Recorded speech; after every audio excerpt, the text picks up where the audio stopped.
O eternal and almighty God, from whom all power and wisdom come, we are assembled here before thee to frame such laws as may tend to the welfare and prosperity of our province. Grant, O merciful God, we pray thee, that we may desire only that which is in accordance with thy will, that we may seek it with wisdom and know it with certainty and accomplish it perfectly, for the glory and honor of thy name and for the welfare of all our people. Amen. We acknowledge we are gathered on Treaty 1 territory and that Manitoba is located on the treaty territories and ancestral lands of the Anishinaabe, Anish-Inuak, Dakota-Oate, Dene-Sulene, and Nihithowag nations. We acknowledge Manitoba is located on the homeland of the Red River Métis. We acknowledge northern Manitoba includes lands that were and are the ancestral lands of the Inuit. We respect the spirit and intent of treaties and treaty making and remain committed to working in partnership with First Nations, Inuit, and Métis people in the spirit of truth, reconciliation, and collaboration. Good afternoon, Jets fans. Please be seated.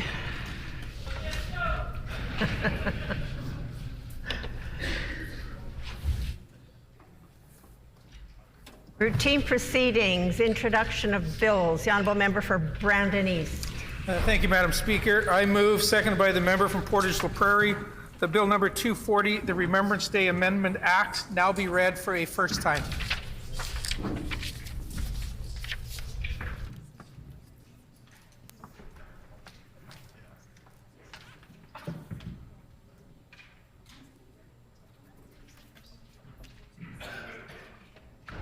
It has been moved by the Honourable Member for Brandon East, seconded by the Honourable Member for Portage-La Prairie, that Bill number 240, the Remembrance Day Amendment Act, be now read a first time.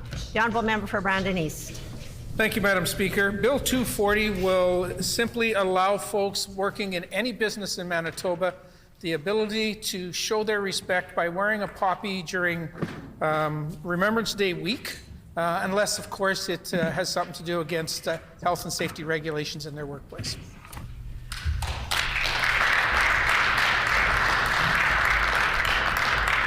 Is it the pleasure of the House to adopt the motion? Agreed? Agreed, and so ordered. Committee reports. Tabling of reports. The Honourable Government House Leader. Madam Speaker, together with the Opposition House Leader, I am pleased to table the new estimates order, which is permanent, or as permanent as anything is around here. Permanent for today. Permanent for today. Ministerial statements. The Honourable Minister for Sport, Culture and Heritage, and I would indicate that the required 90 minutes notice prior to routine proceedings was provided in accordance with Rule 27(2). Would the Honourable Minister please proceed with his statement? Madam Speaker, what an exciting time to be a Jets fan. Having clinched the playoffs, we're finally able to come together as a community once more to celebrate the return of the great Winnipeg Whiteout Street Party. The Manitoba government is proud to provide a grant of $75,000 per round and to partner with Economic Development Winnipeg and True North Sports and Entertainment, who have been planning the home game Whiteout parties to celebrate together in a safe and fun environment. It has been an exciting first round, and we saw this excitement manifested in the crowds during the first Whiteout party this past weekend at the first home game in the series. It was a tough loss in double overtime, but a valiant effort nonetheless to come back from being down 4-1. Thousands of fans were in the streets in attendance on Donald Street for the first public celebration of a Jets playoff game in 4 years. The party featured food trucks, snacks, giant screens, music, and fun to watch the game and the official Jets merchandise and purchase official Jets merchandise.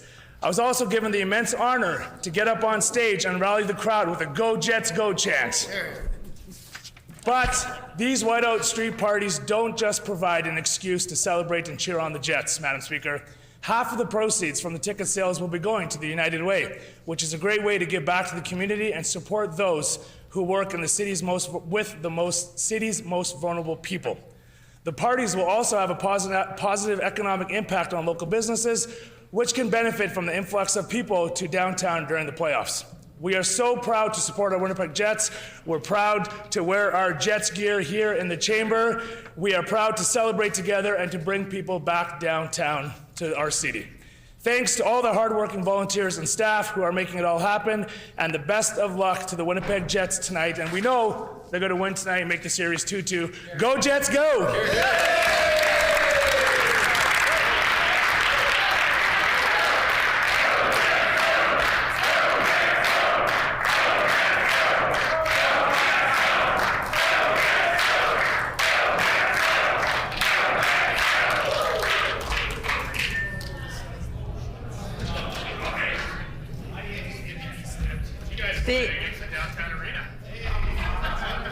The Honourable Member for the Pas-Camissac. Madam Speaker, Kinina Skumatin, like the others say, go Jets go. The Winnipeg Jets are in the NHL playoffs once again and are currently facing off against the Vegas Golden Knights. People are in the streets dressed from head to toe in Jets gear and white clothes to show their support and devotion for the Jets at the whiteout parties. Sports bring people of all stripes and backgrounds together and inspires common celebration for our city and our team. It's in moments like these that we feel most proud to be Manitobans. In the midst of the daily strife that we all experience, focusing on the game that we all love and our home team provides us with a sense of pride and relief. In that, there is a positive reason to celebrate this city's accomplishments. The amazing feats of our sports team continue to inspire other Manitobans.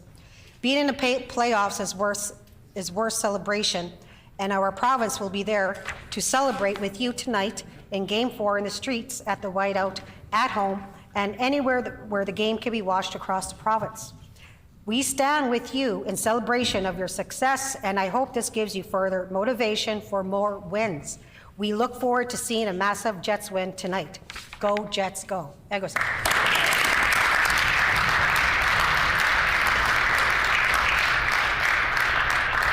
The Honourable Member for Tyndall Park. Madam Speaker, I ask for leave to respond to the Minister's statement. Does the member have leave to respond to the ministerial statement? Leave has been granted. The Honourable Member for Tyndall Park. Thank you, Madam Speaker, and I am so excited to rise this afternoon and talk about the Jets. First and foremost, a couple of fun facts. Did you know that our Jets read to students during I Love to Read Month? Hellebuck even co-authored a couple of books this year about mental health and racism. And did you know that our Jets arrange hockey camps for youth all across our province? Madam Speaker, the Winnipeg Jets do so much for our community throughout the entire year, and now it's our time to do everything we can for them today. So, I personally am not superstitious, but if you are, make sure you wear, eat, and do everything you did last Tuesday when we crushed the Golden Knights from 5-1. If you're going to the Whiteout Street Party, you better not have a voice tomorrow. The Jets should hear you from inside of the rinks. And if you're watching the game from home or maybe going out, here is an opportunity to support local and wear your Jets gear. Madam Speaker, our players are on fire. They're amazing, and our goalie is unstoppable. Did you see that save on Thursday's game? The puck and glove there, Madam Speaker, just wow. And tonight we're going to triumph.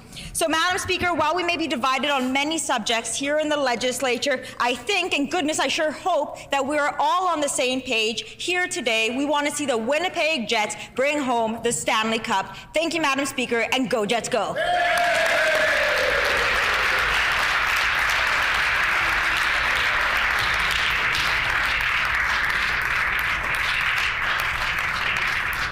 Member statements. The Honourable Member for McPhillips. Thank you very much, Madam Speaker. Madam Speaker, it is an honor and a pleasure to recognize Tony Kuzik for his strong vision and efforts in promoting and fundraising for the prostate cancer research involved in Ride for Dad. Established in 2000, the Ride for Dad fight against prostate cancer is committed to saving men's lives and improve the quality of life for men and their families living with this disease. Every year, thousands of participants, supporters, and friends raise funds for Ride to Dad initiatives held in communities from coast to coast across Canada.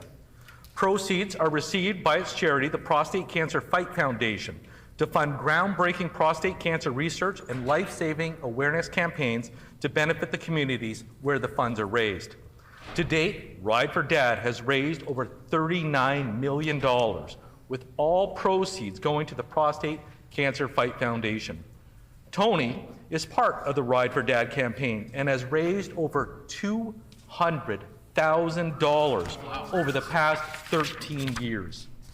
Tony has been a member with the Knights of Columbus at Holy Ghost Church Council for a number of years. And for the last 4 years, he became a Grand Knight and has raised over $25,000 at various fundraising banquets.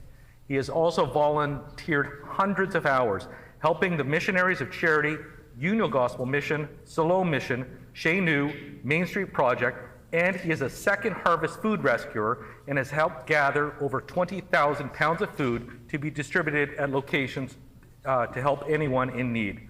Please join me, colleagues, in thanking Tony Kuzak for his hard work and dedication in improving our community, our province, and our country. Thank you, Tony.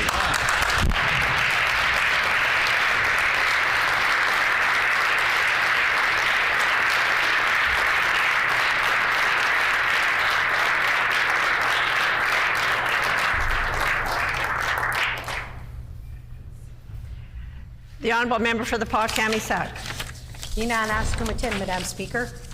Today, I would like to honour Evans Premichuk, a northern Manitoban whose philanthropic endeavours have continually benefited our community. Born and raised in the Pas, Evans and his wife Mardine began their philanthropy and development in the community after setting up a law practice in the community in 1963. Evans' family remembers how he had such unique ways of engaging with northern communities. While Evans was still a practicing lawyer and roads had not been created between the many communities, Evans would fly his small plane into northern communities like Lynn Lake. He would take a folding bicycle out of the plane and ride his bike to the local cafe where he would work as a town lawyer for a day. After Evans left his law practice, he dedicated his efforts to helping Mardine operate the Wascana Inn and further grow communities in the north. The Premichuks recognized that northern communities have often struggled with funding and felt that it could best contribute locally by fostering growth from within. Over the decades, the Premichuks have donated more than a countless amount to the community through initiatives such as the Tri Community Foundation, the Pas Rotary, and a large sum of $100,000 to the Oscar Laughlin Research Library renovation at the University College of the North. Evans was also instrumental in getting legal aid in northern Manitoba. He would keep track of all his clients he helped who could not afford a lawyer and relentlessly pursue funding for people. Just like he now relentlessly pursues a medical school for the Pas, similarly to the one in Northern Ontario. Evans and his wife Mardine have offered support to local initiatives and foundations for decades, which has made a lasting impact for the community. Without generous donations like those of Evans and Mardine, many of our communities' beneficial programs may have struggled to find funding. The strength of community spirit, and as he has described it, the northern charm, fostered by locals, is showcased perfectly by Evans. The member's time has expired. Is there leave to allow her to complete her statement? Leave has been granted. The Honourable Member for the Pas-Kami-Sac. Thank you. He was a friend of my late father, Oscar, and now I'm honored to call him my friend. I enjoy having our early morning breakfast meetings at the Wascana Inn, listening to his hopes and vision for the Pas, our hometown. On behalf of the community, I would ask my colleagues to join me in sincerely in thanking the Premichuks for their commitment to seeing the North, the Pas, thrive. Egosa.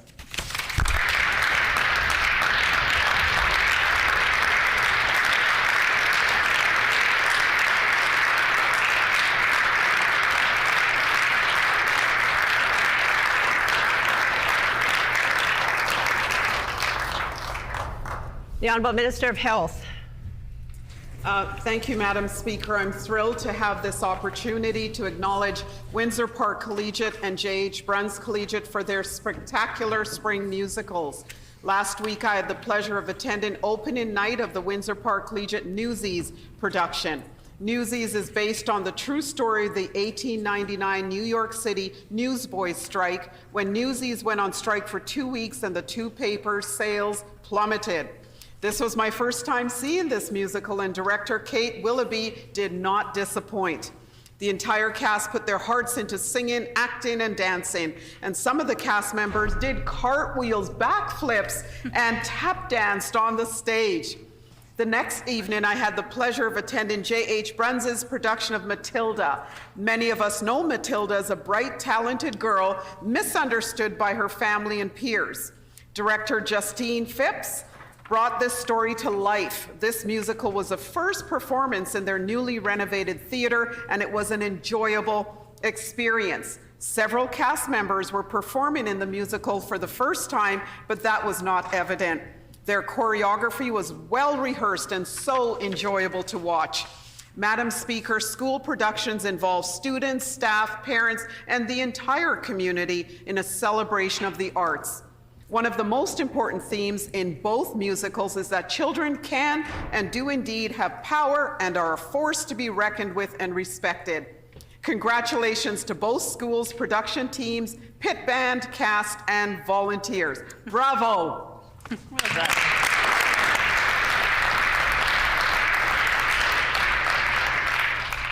The Honourable Member for Point Douglas. Thank you, much, Madam Speaker. People experiencing addictions and their loved ones deserve a government that takes real, meaningful action to support them. Unfortunately, this PC government has shown that they would rather play politics with people's lives than provide real support. This is unacceptable. There is an addictions and overdose epidemic in our province. People are dying and we have no time to lose.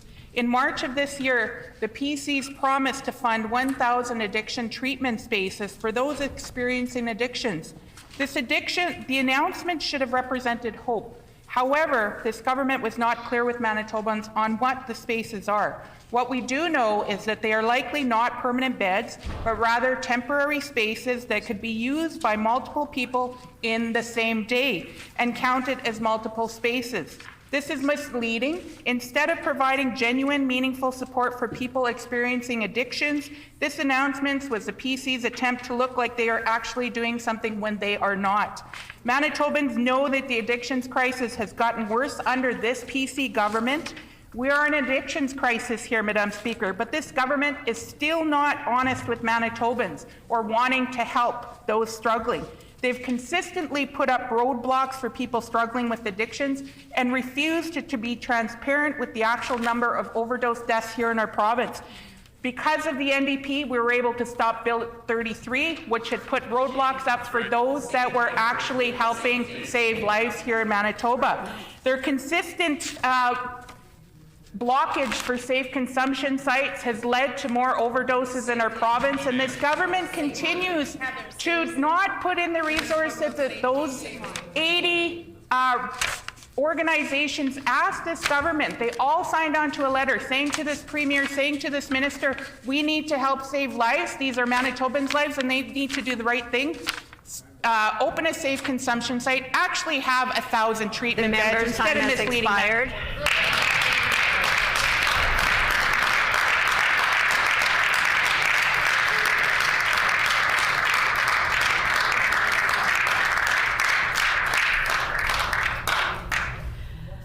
The Honourable Minister of Sport, Culture and Heritage.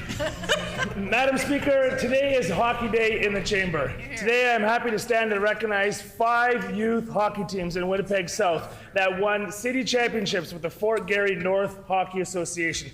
Congratulations to the U11A3 Team Orange, U13A1 Winnipeg Storm, U15A2 Winnipeg Storm, U18A1 Fort Garry Flyers, U18A2 Fort Garry Flyers.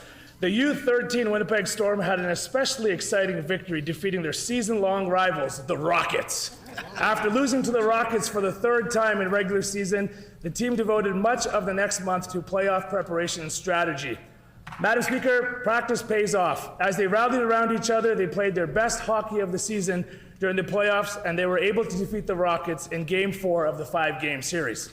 Much like the U13 Storm, the U18A2 Fort Garry Flyers were able to achieve victory by perseverance and the willingness to learn, grow, and work as a team, finishing their season with an amazing 12-0 record.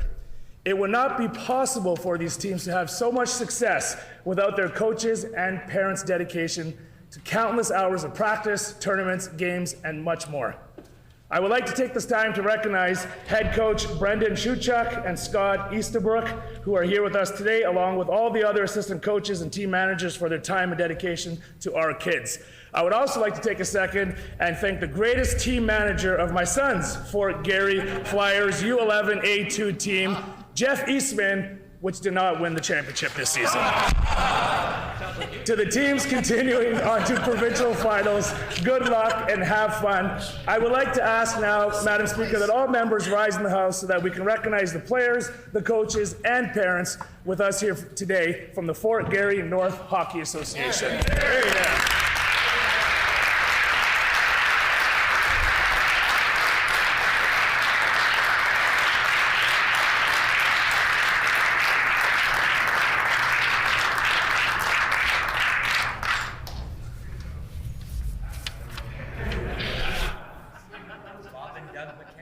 We have some guests in the gallery that I would like to introduce to you. We have seated in the public gallery from Morning Glory School 21 grade 11 students under the direction of Walter Pancras, and this group is located in the constituency of the Honourable Member for Steinbach. On behalf of all members here, we welcome you to the Manitoba Legislature.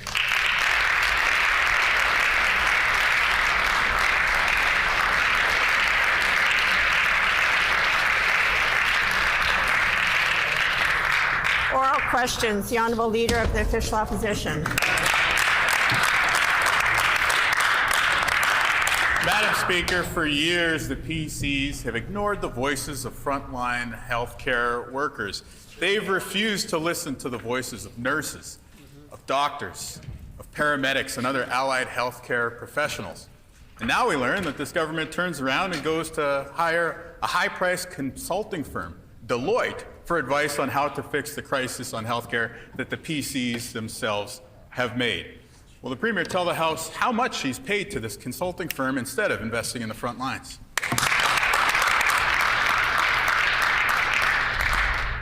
The Honourable First Minister. Well, Madam Speaker, we will continue to make record investments in our healthcare system in the province of Manitoba, almost $8 billion this year, Madam Speaker, 9.2% increase over last year, Madam Speaker. We'll continue to make those investments. I also want to take this opportunity to thank the Diagnostic and Surgical Recovery Task Force for the incredible work that they're doing.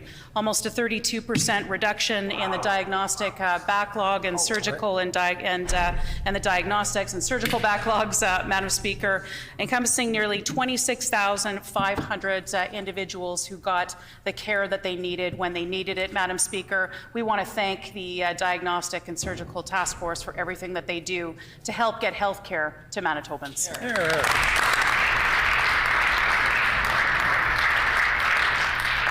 The Honourable Leader of the Official Opposition on a supplementary question. Madam Speaker, the Premier excludes people waiting for hip and knee surgeries. Yeah.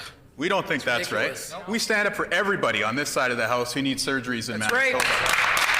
Not just the numbers that are convenient for this government. The question I ask goes to the heart of the problem that the PCs have created in our healthcare system. Too much emphasis on bureaucracy and consultants, not enough emphasis on the front lines. As staff are burnt out, nurses, doctors, allied healthcare professionals leave the profession. What do the PCs do? They spend more money on consultants, more money on bureaucracy. So I'll ask the question again. Just how much money did the Premier spend on this Deloitte consulting report? Money that could have gone to the front lines instead. The Honourable First Minister. Well, Madam Speaker, I think that Manitobans need to know the facts, and the facts will never be delivered by the Leader of the Opposition when it comes to some of the wonderful things that we are doing to ensure that Manitobans get the health care that they need when they need it. And I really want to give special credit to the Diagnostic and Surgical Recovery Task Force for the incredible work that they do. Dr. Peter McDonald, Dr. Ed Buchel, all of those individuals that we're taking advice from on that task force, Madam Speaker. As a result of that task force, we're getting 200 more hips and knee surgeries at the Grace Hospital, Madam Speaker. There's also going to be a new OR, a new surgical operating room at Concordia Hospital, Madam Speaker, where we'll see more than 1,000 more hips and knee surgeries done every year. That's moving forward in the right direction to ensure Manitobans get the care that they need when they need it. Here, here.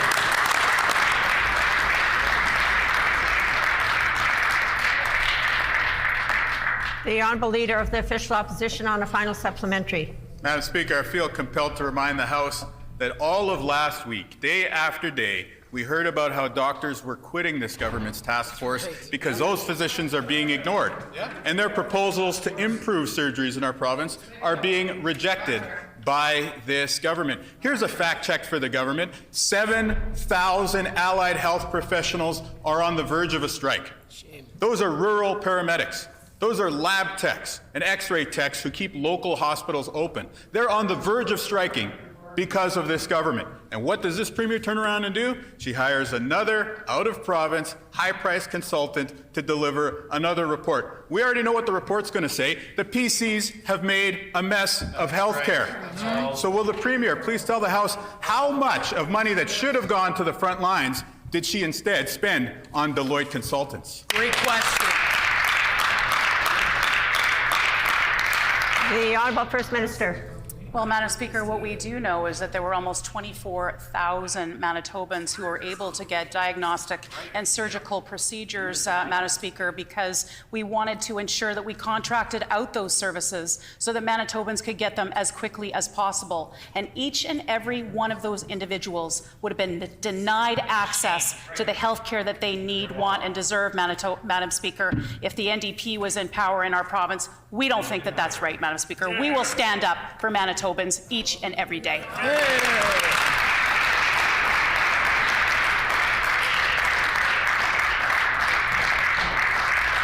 The Honourable Leader of the Official Opposition on a new question. You know, Madam Speaker, Manitobans aren't just waiting for health care, they're also waiting to get their IDs. Thousands of Manitobans are waiting for birth certificates, for marriage certificates, for wedding certificates because of the cuts that the PCs have made to vital statistics. This is a basic function of government. When a Manitoban is born, the government ought to be able to provide them with a birth certificate, and yet the PCs are failing even to do that, Madam Speaker. Now we know why. FIPA documents that we've received show that there's a 40% vacancy rate at vital statistics. Why did this Premier leave so many jobs empty that should be providing these important services to Manitobans?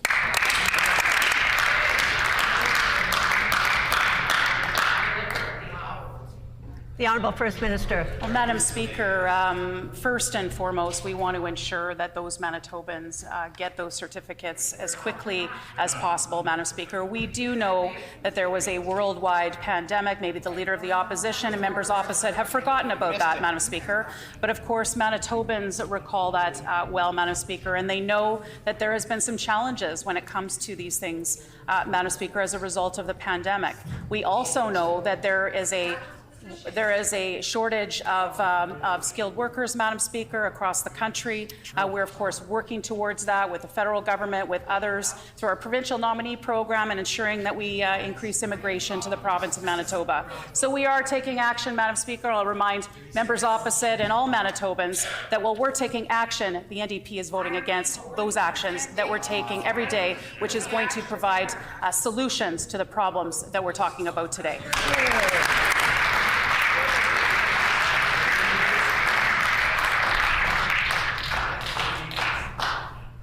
The Honourable Leader of the Official Opposition on a supplementary question. Madam Speaker, you ever notice how the PCs have trouble hiring people in areas where they cut jobs? Yeah. First in healthcare, now in vital stats. The vital statistics is supposed to be providing important pieces of identification for Manitobans. We're talking about birth certificates so that children can access important services. We're talking about marriage certificates so newlyweds can get their new lives started in a good way together. This is a basic function of government. This is what you pay your tax dollars for, and yet the PCs are failing to deliver this service. Now we know why. They have let 40% of the jobs in this department sit empty. Wow. And here's the kicker. That 40% of the jobs sitting empty, that happened after this government cut the total number of jobs in this area by 15%. Why is the Premier failing to deliver this basic service that every Manitoban should expect?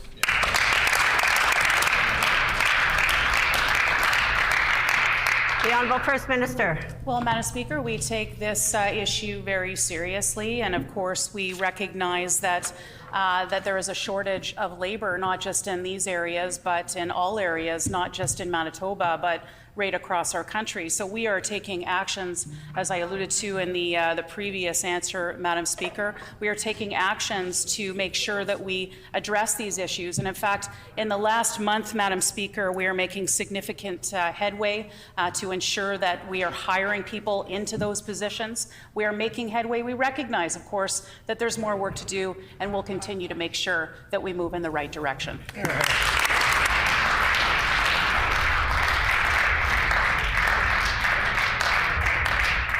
The Honourable Leader of the Official Opposition on a final supplementary. Madam Speaker, the reason why there's a labor shortage in vital statistics is because this Premier cut the number of jobs by 15%. That's right. After you cut jobs, yes, you are short the number of workers in that department after the fact. It's no wonder that the Premier is failing to deliver this basic service to the people of Manitoba. This is why you pay your taxes, and the PCs are failing you. You should be able to expect that if you have a baby born to your family, that you will be able to get a birth certificate. You should be able to expect that when you get married, you will be able to get a marriage certificate. You could certainly expect that with a Manitoba NDP government, but you're just not getting that from the PCs. Why is the Premier failing this service for the people of Manitoba, and how does she justify leaving 40% of the positions at Vital Stats empty? By the way, I'll table the documents that prove the case.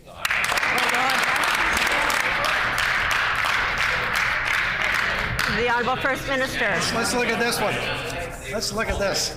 The Honourable First Minister. Well, thank you very much, Madam Speaker. And as I mentioned before, we recognize that there is a labor shortage, not just here in Manitoba, but right across the country. But I know that we've been working diligently to ensure that we're filling those vacancies. And I know in Vital Statistics alone, in the last few weeks, we've hired 7 individuals to ensure that we help to get at those backlogs, Madam Speaker. I want to make sure that every Manitoban who needs a certificate gets their certificate, and we will take the action to make sure that that gets done.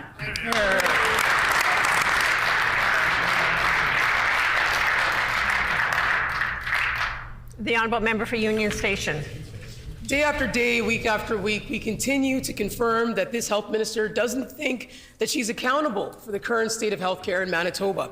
The PCs are putting their ideology of cuts and privatization ahead of patient outcomes.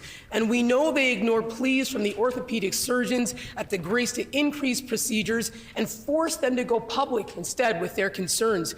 Madam Speaker, my question is for the health minister, the so-called minister of the possible. Is it possible that her PC government's continued cuts and inaction over the past 7 years is the reason that nobody in Manitoba has any trust in her?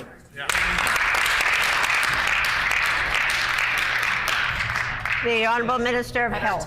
Thank you, Madam Speaker, and I want to thank all the physicians that have provided input to the Diagnostic and Surgical Recovery Task Force, including the physicians that work at the Grace Hospital. That is what has helped the DSRTF to eliminate the backlog in cataracts, CT scans, ultrasound tests, cardiac catheterization lab tests, pacemaker surgeries, pediatric neurodevelopment assessment, urology tests, and more, Madam Speaker. I thank them for coming to the table of solutions.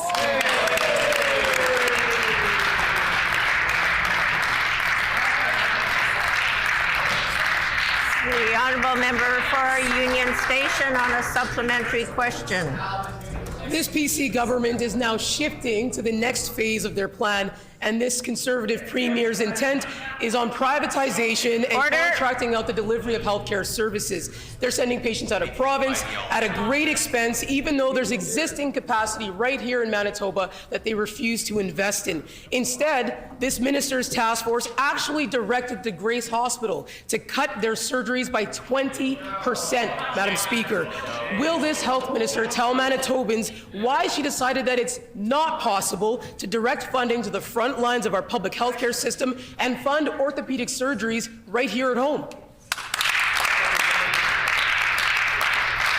The Honourable Minister of Health. Madam Speaker, I am pleased that through the incredible work of the Diagnostic and Surgical Recovery Task Force, we are adding 200 more orthopedic surgeries at the Grace Hospital, Madam Speaker, and funding the building of a 5th operating room at the Concordia, which will bring us 1,000 more hips and knee surgeries, Madam Speaker. Our government is investing in the public health system, and I ask the member for Union Station to get on board with the art of the possible.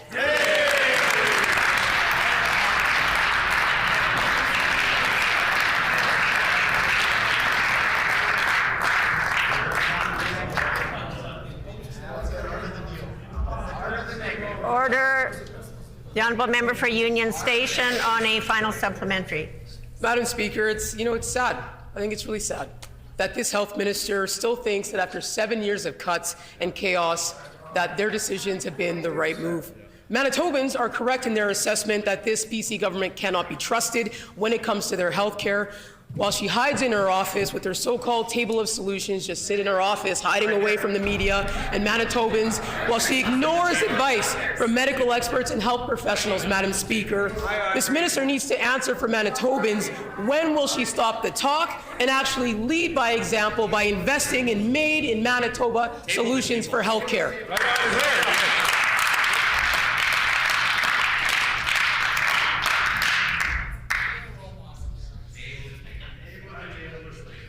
The Honourable Minister of Health. Thank you, Madam Speaker. Once again, the opposition members continue to mislead Manitobans, but there are nurses at the Health Sciences Centre, the Grace Hospital, and the St. Boniface Hospital that no, I haven't been hiding at all, Madam Speaker. I've been at the front lines, meeting with them, hearing about their concerns, delivering on the Health Human Resource Action Plan, and those meetings brought forward the incentives that are part of that plan, Madam Speaker. I know members opposite don't like when we go to the front lines and talk to frontline workers and hear of all their failures, Madam Speaker, but I'm going to continue, and members on this side of the House are going to continue to listen to Manitobans as well as frontline workers.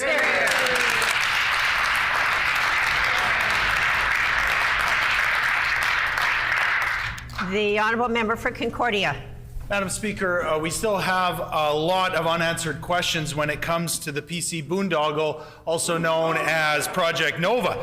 Costs continue to skyrocket, there's no transparency in sight, and ultimately no accountability from this government. The latest records show that Project Nova is $200 million over budget and counting.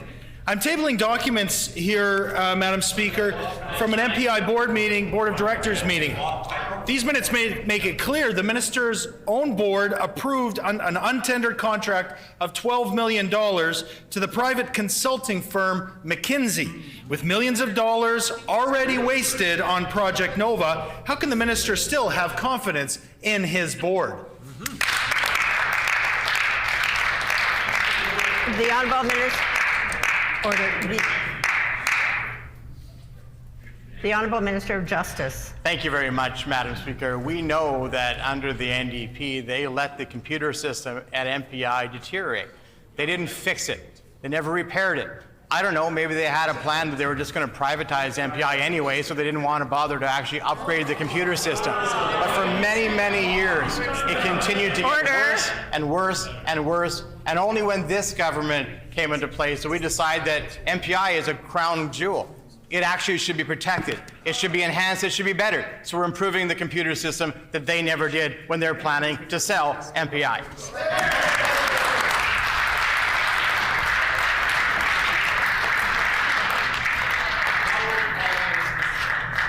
The honourable member for Concordia on a supplementary question. Madam Speaker, well, we know that the minister talks to his board at MPI every couple of weeks. So that means that he would know that they approved this contract with McKinsey. It's clear he did nothing to stop it. And that's more wasted money, that's more of taxpayers' money down the tubes. Manitobans deserve answers. Crown corporations like MPI belong to the people of Manitoba. And the minister can't keep approving millions of dollars in overspending without being accountable and answering to the public. We need to get to the bottom of this, Madam Speaker, so I ask, will the minister call MPI to committee today so that it can be, and he can be accountable to Manitobans?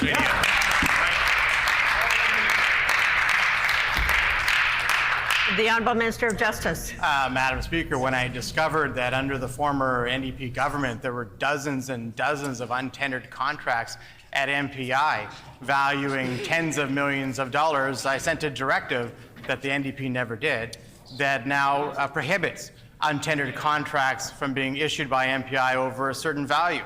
We continue to find the mistakes that the NDP made, and we continue to correct them, Madam Speaker.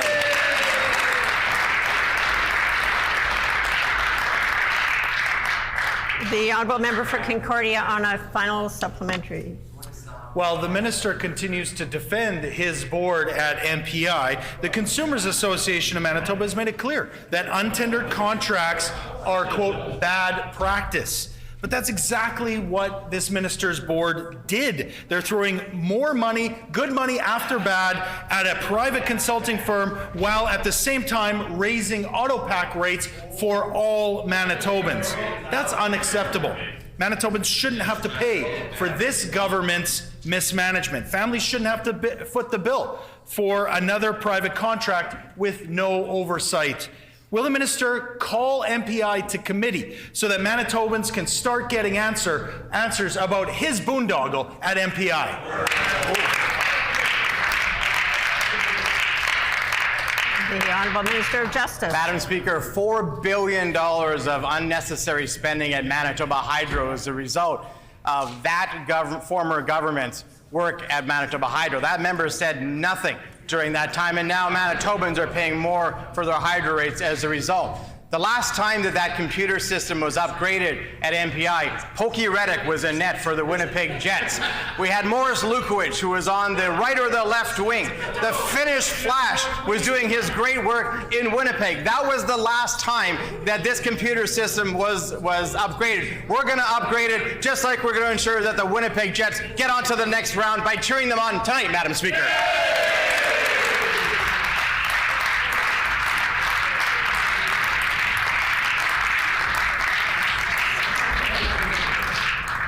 The honourable member for Notre Dame. Order. The honourable member for Notre Dame. Madam Speaker, thousands of frontline healthcare professionals have voted in favor of a strike and continue to hold information pickets protesting their lack of a contract from this PC government. It's a clear sign that they've had enough disrespect from Brian Pallister and now the Stephenson government. They've had enough of a 5-year wage freeze, and some allied health professionals working in community have gone even longer without a contract. Why has the government forced allied healthcare workers to vote in favor of a strike? Good job, Milana.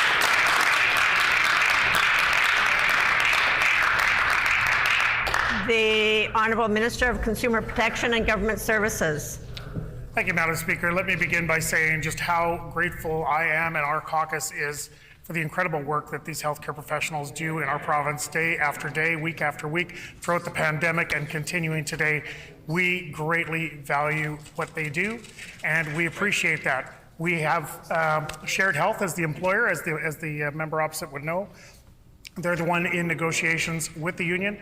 We want both parties to come to an agreement, and we're encouraging the bargaining to continue, and that's where it should belong, not on the floor of this legislature.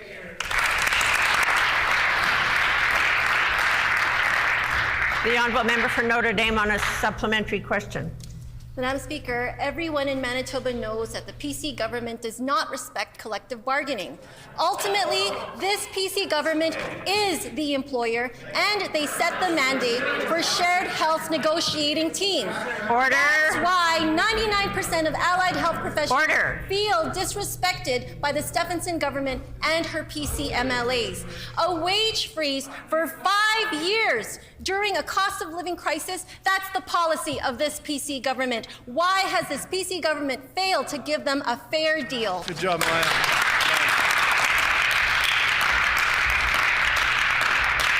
The Honourable Minister of Consumer Protection and Government Services.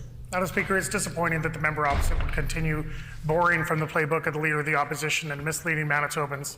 The simple fact of the matter is that one contract after the other within our healthcare system has been concluded, and every single one of those contracts included compounding increases. Every single one of those contracts included retroactive pay. For this member to suggest anything else is disingenuous and does a disservice to those healthcare workers and to all Manitobans.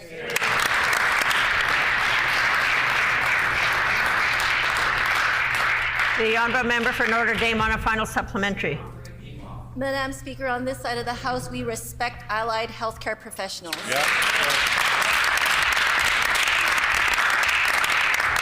Everyone in Manitoba knows that the PCs have made a mess of our provincial healthcare system. Lab and x-ray techs, pharmacist assistants and techs, radiation therapists at cancer care, and over 190 other allied health professionals have had their wages frozen for 5 and as long as 6 years and counting. That's during a cost of living crisis where inflation has risen by over 20%. Will the Premier give allied healthcare workers a fair deal today?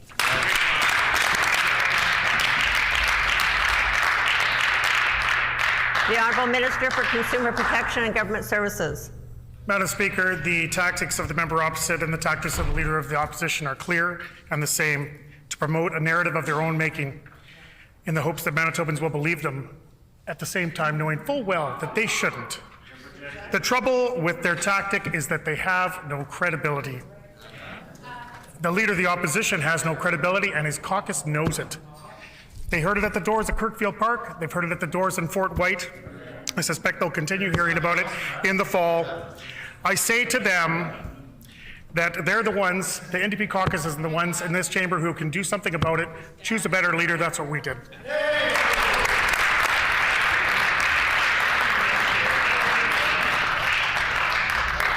The Honourable Member for Kiiwetinoong. Thank you, Madam Speaker. On March 10th, I rose in question period to request that the Minister address community safety concerns and listen to Broken Head Ojibwe Nation and decrease the speed limit of Highway 59, which runs right through the community. The community wanted a speed limit reduction to avoid the risk of pedestrian and vehicle accidents. But last week, their worst fears came true when a community elder was struck and killed while trying to cross Highway 59 in her community. It's clear now that more than ever, the speed limit of Highway 59 in Broken Head needs to be reduced. Will the Minister commit to doing that today? The Honourable Minister of Transportation and Infrastructure. Thank you, Madam Speaker. Our government reached out to the Chief and the community after the incident occurred, offering our deepest condolences to the family, friends, and many of the people who were part of the tragic incident. Every fatality on Manitoba roadways are tragic and undergoing thorough review. At this time, the RCMP are currently investigating this incident, Madam Speaker. We will continue work with Broken Head First Nation regarding this stretch of highway to look for a long-term solution, Madam Speaker. The Honourable Member for Kiiwetinoong on a supplementary question. Thank you, Madam Speaker. Last Thursday night, a community elder was struck and killed while trying to cross Highway 59 in Broken Head Ojibwe Nation. Chief Blue Sky is calling on the PCs to make safety improvements to prevent future fatalities. He wants to see the safety concerns addressed today. The community wants to see a reduction in the 80-kilometer speed limit, improved lighting, and safe pedestrian crossings. Will the Minister commit to implementing these requests today? The Honourable Minister of Transportation and Infrastructure. Madam Speaker, we recently installed temporary speed reduction signs, and our government is actively looking at additional options to enhance safety in the area, Madam Speaker. Recent discussions with Chief Blue Sky, the community was asked for this for decades to have the improvement of safety along this highway. I look forward to presenting the solutions to Chief Blue Sky in the upcoming weeks, Madam Speaker.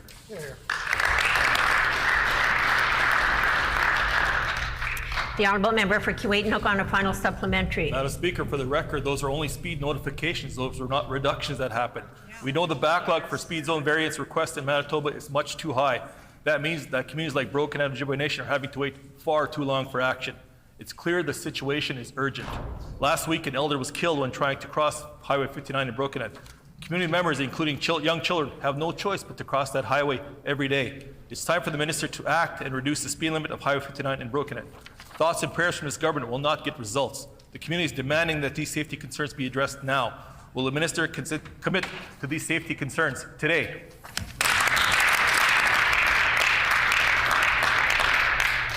The Honourable Minister of Transportation and Infrastructure. Well, thank you, Madam Speaker. The member for Keewatin-Hook, I said before in my second question answer was that for 20 years they were looking for a reduction of speed limits in that community. And Madam Speaker, in 1991, the PC government at that time reduced the limit to 80 kilometers.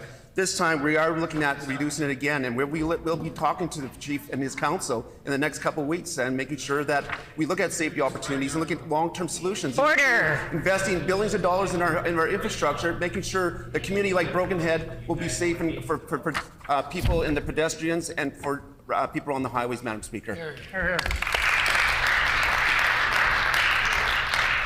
The Honourable Member for St. Boniface. Thank you, Madam Speaker. We all know Manitoba's healthcare system is in crisis, and we've obtained a report from Manitoba Health dated from April 2022 explaining exactly why. On page 5 it says, and I table, in Manitoba, quote, burnout is higher than in other areas in Canada, as is the proportion of employees seriously thinking about leaving their job. Over 2/3, 68% report burnout, and nearly 1/3, 29% say they've missed work due to burnout. Half of all employees say they've seriously thought about looking for a new job. And quote, many of these structural and systemic factors existed before the pandemic. The situation is unlikely to improve without focused and targeted interventions. Why was this report kept secret, and why have its many recommendations from health employees been ignored? The Honourable Minister of Health.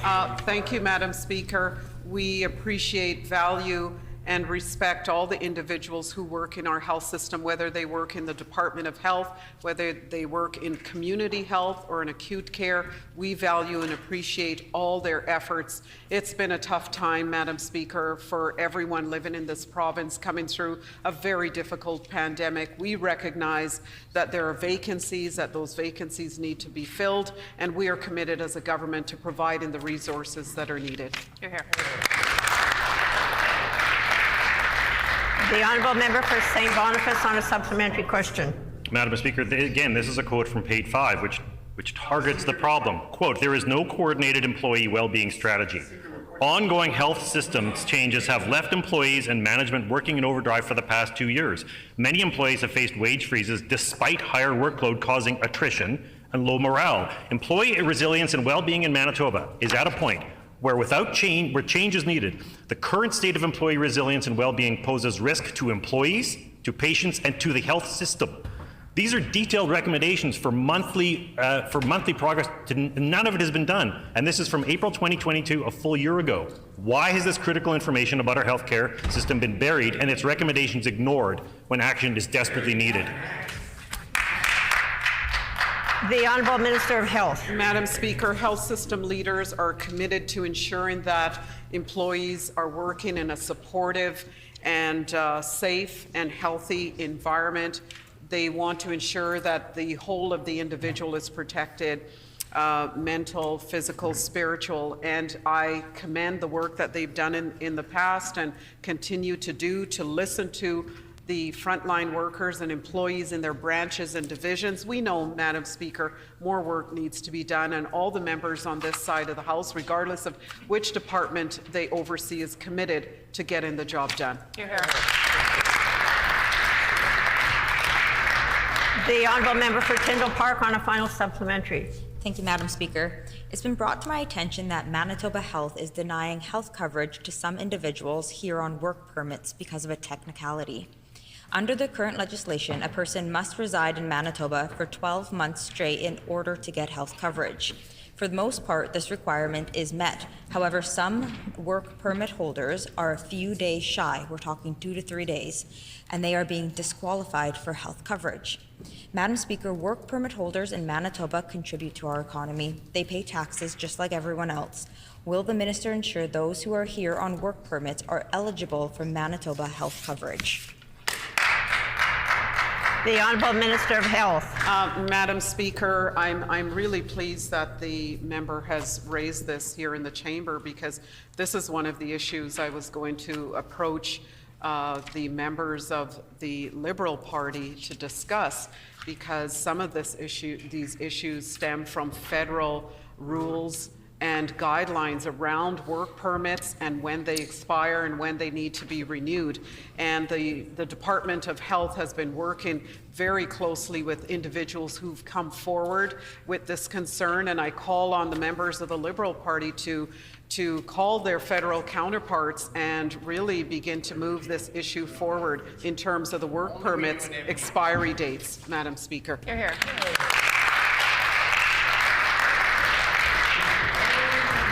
The Honourable Member for McPhillips. Madam Speaker, last week was Earth Week, and unsurprisingly, we heard nothing from members opposite. I don't know if it's because they have nothing to say or if they're embarrassed about the Auditor General's back-of-the-napkin comment when it came to the NDP's environmental record. However, on this side of the House, our minister has been busy. Where the minister or the member for Fort Garry is too busy moonlighting in court, our Minister of Environment and Climate is enlightening Manitobans about the work we are doing on the environment. Can the minister share some of the accomplishments of our government? Thank you.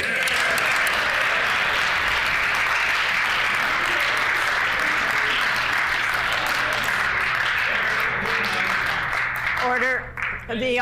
The Honourable Minister of Environment and Climate. Thank you, Madam Speaker, and thank you to my colleague for that fantastic question.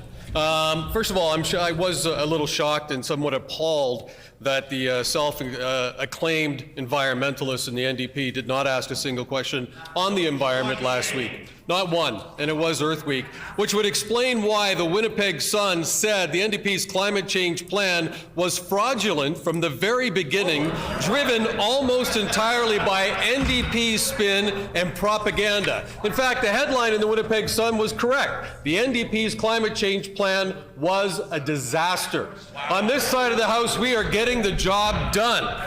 Just last week, I announced expansion of the Manitoba watershed districts, successful enhancement of the lake-friendly initiative. Expired.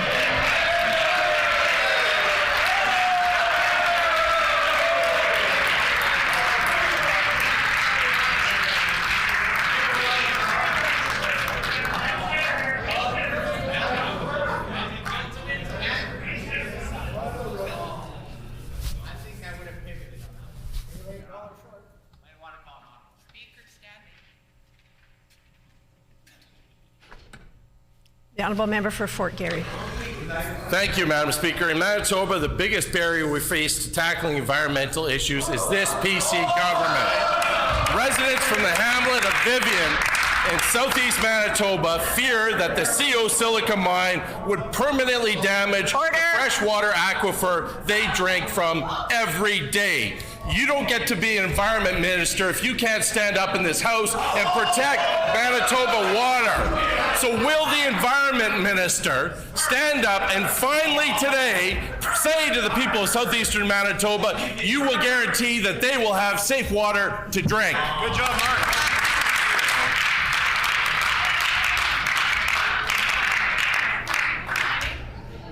The Honourable Minister of Environment and Climate. There you go. The Honourable Minister of Environment and Climate. Thank you very much, Madam Speaker. I appreciate the opportunity to tell all Manitobans exactly what we are doing as this government to address safe water drinking. It was this government that actually asked the Clean Environment Commission to hold hearings. It was the members opposite that ignored the Clean Environment Commission, ignored science, and went ahead and just kicked the can down the road when it came to the North End treatment plant, which continued years and years under their leadership to pour phosphorus into Lake Winnipeg, affecting everybody's drinking water.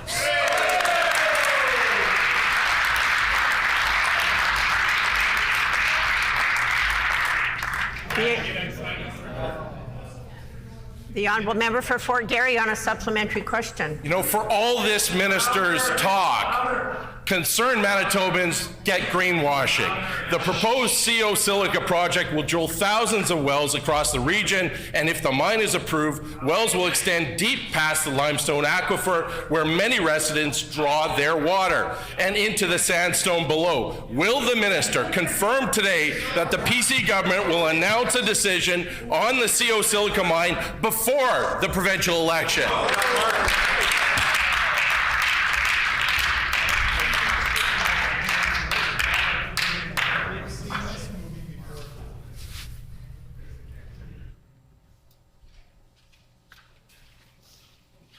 The Honourable Minister of Environment and Climate. Thank you, Madam Speaker. You know, it's very disappointing and disrespectful to Manitoba taxpayers who actually pay our salaries to continue to be misled by these statements that are only pretending to be questions. They don't have any basis to their questions whatsoever. Everybody knows the truth. The fact is that it's being reviewed by the Clean Environment Commission. And people remember that it was the NDP that committed to climate change and emission reductions to the Act. In fact, they legally bound Manitoba to reduce emissions by 6% below 1990 levels by 2012. And what happened? Nothing. The NDP failed miserably. They didn't even come close, but what did they do? Changed it. They raised the PST and taxes.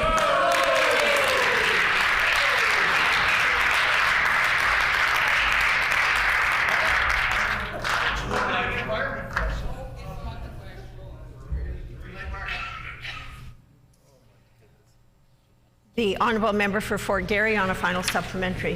This minister continues to hide behind the Environmental Commission. He will be the ultimate decider. He's going to decide whether or not the people of southeastern Manitoba are guaranteed clean drinking water or not. Now, the Manitoba Auditor General says that the PC government has failed to fully implement 90% of recommendations from the past several years, including a full third of the recommendations on the drinking water safety. Why should Manitobans trust this PC Environment Minister to protect our water when all we get are task forces with no financial commitments and delayed plans to implement water protections?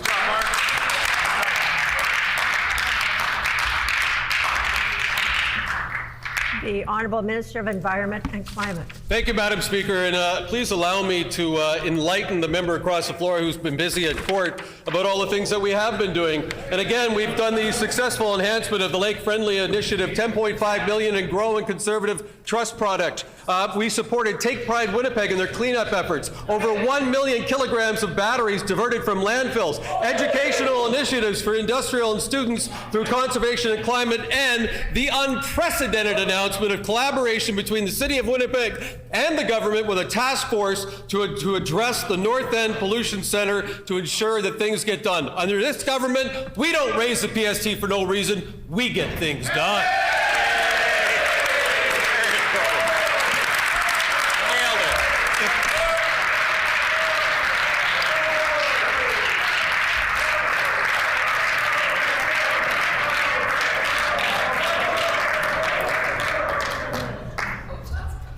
The time for oral questions has expired. Petitions.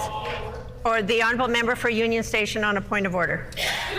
Madam Speaker, I rise on this point of order, keeping in mind that you have made mention in this House very recently that the behavior in this House needs to shift, and it needs to shift in a better direction. And, you know, a few weeks ago in this House, members of the PC caucus started, and I'm actually slightly embarrassed to even have to say this, started growling, making growling noises in the direction of members on this side of the House. This is carried on now for some time. However, it's gotten more specific, and it's been directed at particular women in our caucus. And I raise this, Madam Speaker, I raise this because there were a group of students in this chamber who saw this happen today, and I was hoping they would still be in the chamber when I raised this point of order. Just because they are no longer here doesn't mean it still shouldn't be addressed. And so our colleague, the MLA for Notre Dame, on her second question, there were members opposite, the member for Kirkfield Park, the member for McPhillips, who started calling her angry and then proceeded to growl at her. And then on her subsequent question, her final question, when I had hoped that in fact all of them would stop that behavior, it increased. And many members of that side of the House began growling at her during her final question. Madam Speaker, I raise this in the hopes that we can all collectively agree that that kind of behavior is not okay. And that when it is done in such a targeted and consistent manner, there is an undertone of sexism to it, whether members want to acknowledge that or not. And so I raise this point of order in the hopes that this behavior will no longer continue moving forward, and to make sure that our colleagues on this side of the House and anywhere in this House knows that we can stand up, call out that behavior, and it will change. Thank you.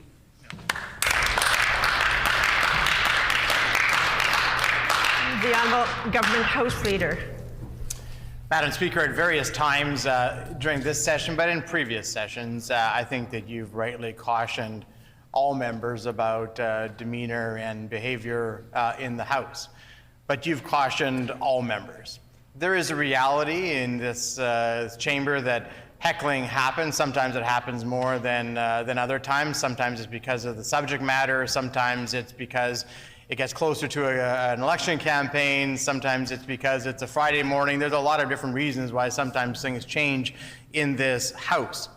And you rightly say that we all need to hold ourselves to a higher standard, and I think that that's true. And I think that that's true for all members. We all need to ensure that we are doing better when it comes to demeanor in the House, and I think steps have been taken in that regard, and I know that you're taking further steps, Madam Speaker. However, what I observe in this House, and I've seen it for a variety of different members of different genders, when they're asking questions, that there are often heckling and other noises that are happening at them. It's not specific to one particular member. It's not specific to one particular gender. It is something that all of us need to work on, regardless of who is asking the question or who is answering the question. And so the member, to raise the point about an issue of civility in the House, is, I think, an issue that all of us can take to heart. But it's not because of one particular member, and that, I think, is something that the member should reflect upon, Madam Speaker.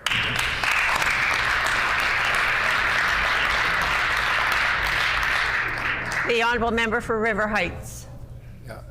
Madam Speaker, I rise to comment briefly on this matter. Clearly, as the member for Steinbach has said, that the heckling is a problem. I think we all recognize that. I think there's a particular concern this time that one member, the MLA for Notre Dame, was targeted. I think that that's unfortunate, and I think it's time that you as Speaker were a little more forceful in cutting back on the heckling that's happening at the moment, because there's still too much, and clearly some members are being significantly affected by it. Thank you. I would like to just point out something on this point of order, and some of it relates to what the member from River Heights said. A speaker can only do so much in this House, as I have learned over the last number of years as Speaker. More responsibility belongs to all of you who are in this chamber and the behaviors that you want to exhibit. A speaker can only do so much, and I've certainly learned that over many, many years as I've raised issues about heckling. Heckling is an issue and heckling is a challenge. And I don't know that we'll ever get rid of heckling, but there comes a time when we have to be careful that it does not cross over lines. I'm going to point out something too here, that growling started many, many decades ago under a previous government too. So that's not something new in this House. Do I like it? No, I don't. But I'm going to say that it was something that has occurred here before. And I just want to say to everybody that, when we're asking questions, answering questions, that we do need to be respectful. And I'm not sure how many times I need to bring this up. But the issue of our behavior here is sort of, it is a point of order in some ways, but it's something that you are all responsible for too. I can only do so much. I can stand up here, and sometimes I have stood up and I have asked for respect for the chair. The moment I've sat down, it starts right away. So that's your responsibility. I did my job, but I can only do so much. There is a bigger responsibility by members that are elected here, by the people who are watching this and do get discouraged when they see democracy that is not functioning as well as it should. Democracy is fragile right now. It's very fragile, and it's fragile not here just in Manitoba, but in Canada and across the world. We do have to be more careful, and that responsibility falls on all of us here, me and you as well. And I'm going to indicate that there was no specific rule that I can actually rule on, other than to say that I do hope that heckling can decrease in this chamber. It does need to. We do need to show more respect for the people that are answering and asking questions.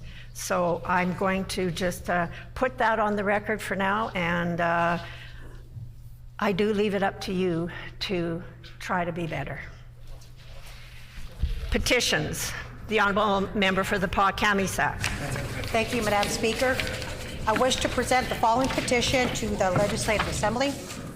The background to this petition is as follows. Number 1, Provincial Road 224 serves Peguis First Nation, Fisher River Cree Nation, and surrounding communities. The road is in need of substantial repairs.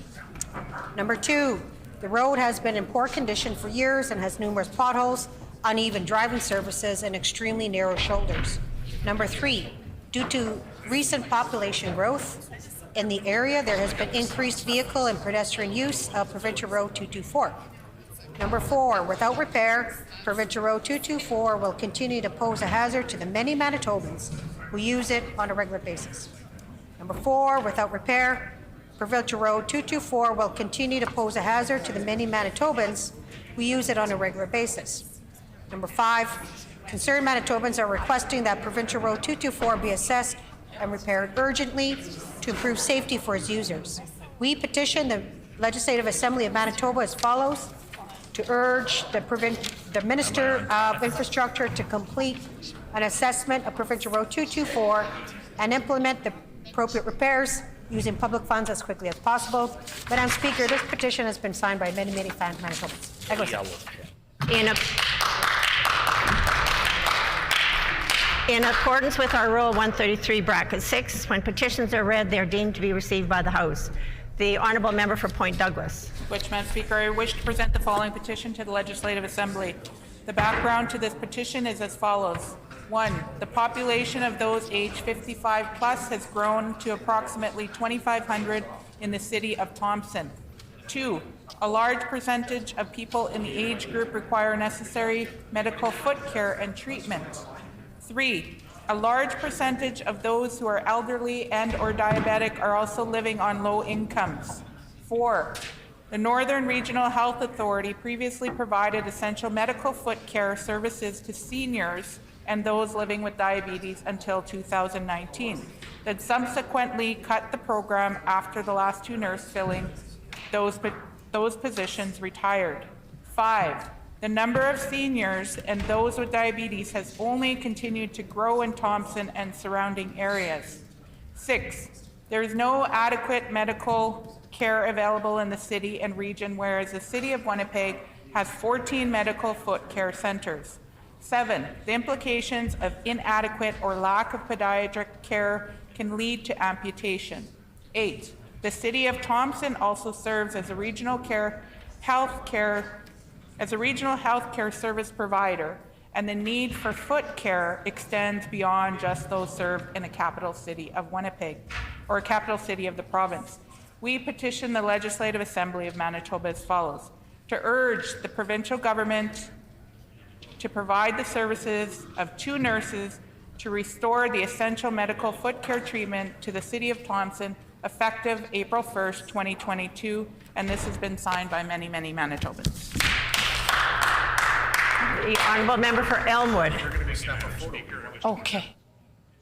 Legislative Assembly, the background of this petition is as follows. Number 1, cities across Canada and the United States, including Chicago, Washington, D.C., Salinas, California, and Orillia, Ontario, are offering home security rebate programs that enhance public safety and allow for more efficient use of their policing resources. Number 2, home security surveillance systems protect homes and businesses by potentially deterring burglaries. Number 3, whole neighborhoods benefit when more homes and businesses have these security systems.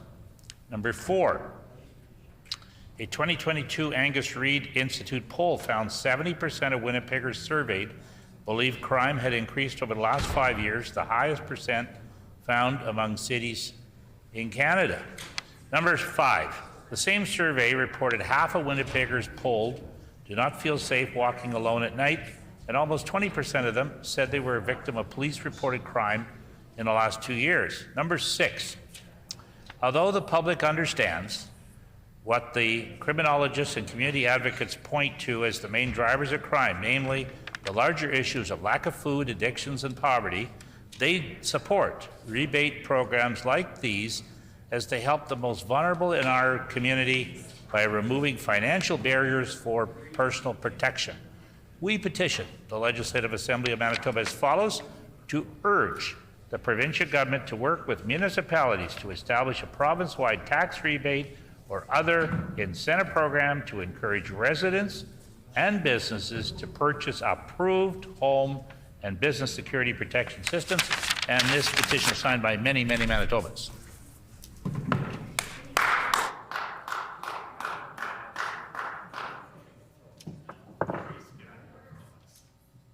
Any further petitions? If not, grievances? Orders of the day, government business. The Honourable Government House Leader. Thank you, Madam Speaker. Could you please resolve into Committee of Supply? It has been announced that the House will consider estimates this afternoon. The House will now resolve into Committee of Supply. Mr. Deputy Speaker, please take the chair.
Will the Committee of Supply please come to order? This section of the Committee of Supply will now resume consideration of the estimates for the Department of Advanced Education and Training.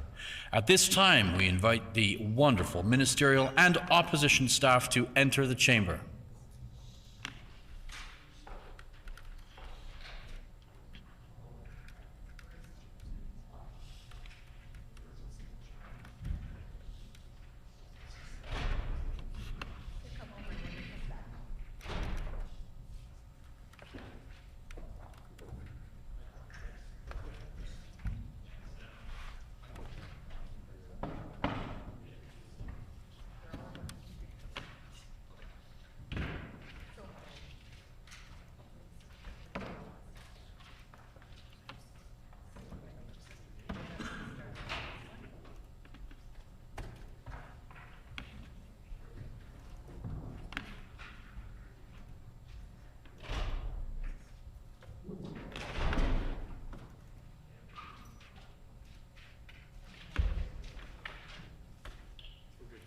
Could the Minister and Critic please introduce their staff in attendance? The Honourable Minister. Yes, thank you to the wonderful Chair for that opportunity to introduce my staff. I have my Deputy Minister, Eric Sharon, here. I've got an ADM, Assistant ADM, Executive Director, I'm going to promote you today, Amy Thiessen. And we have ADM Joe Funk from the department, and I have my SA, Caitlin Giles, joining me.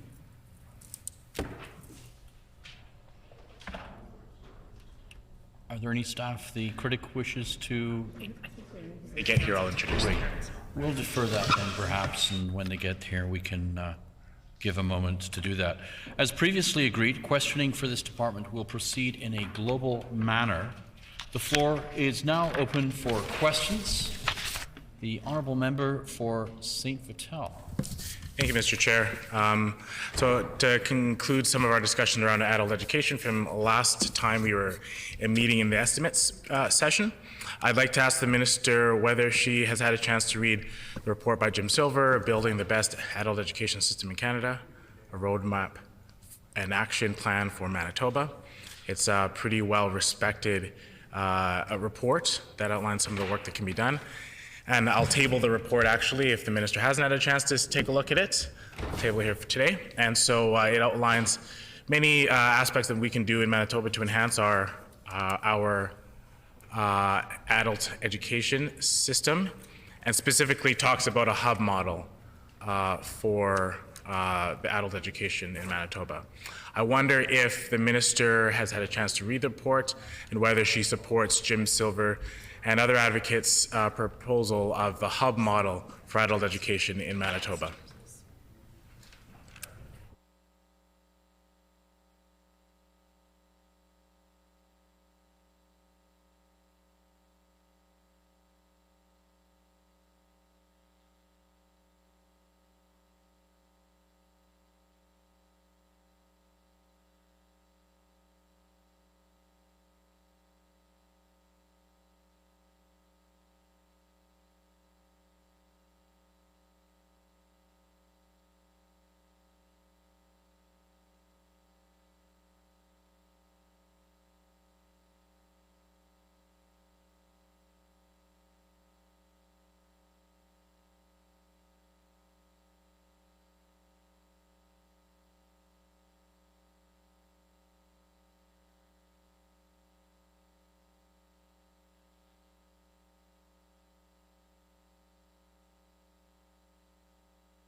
The Honourable Minister. Thank you, Mr. Chair. And I think I would like to start off just by finishing a previous answer. We kind of got cut off, ran out of time last session.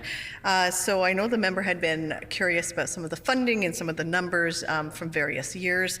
I provided the number for the 2021 fiscal year, which was $20.3 million, and we had 8,200 enrolled. The year 21-22, the funding was 20.3 million, although we saw the enrollment of 6,800, and of course that was during the COVID years when we have acknowledged that we saw a number of adult learners not able to participate virtually, and that some of the classrooms were shut down. So the numbers reducing was not a surprise there, but the funding remained at its level, regardless of the lower enrollment. We don't have final numbers for the 22-23 year yet. The program actually runs until June, so finalized numbers will be provided following that. And 22-23, again, we kept that funding at its $20.3 million level. The 23-24 funding in this year's budget is $21.2 million for adult learning and literacy overall funding. So I just wanted to get that on the record so the member had the information that he had asked for previously. And yeah, in terms of Dr. Jim Silver's report, I know that my predecessor, Minister Reyes, had an opportunity to meet with Dr. Silver and hear about the good research and a number of the key gaps that were outlined within the report, and I know the department has also read the report very thoroughly. I look forward to hearing a bit more about that and how it is actually been considered in terms of our engagements with stakeholders as we are putting together the Adult Education Strategic Plan. So we are addressing that hub model that is outlined within the report. We are very happy to have this information available to us and to help to steer us towards, as some have put it, this untapped resource with adult learners. So I appreciate the member bringing that forward and sharing a copy of the report, and I look forward to learning more about it.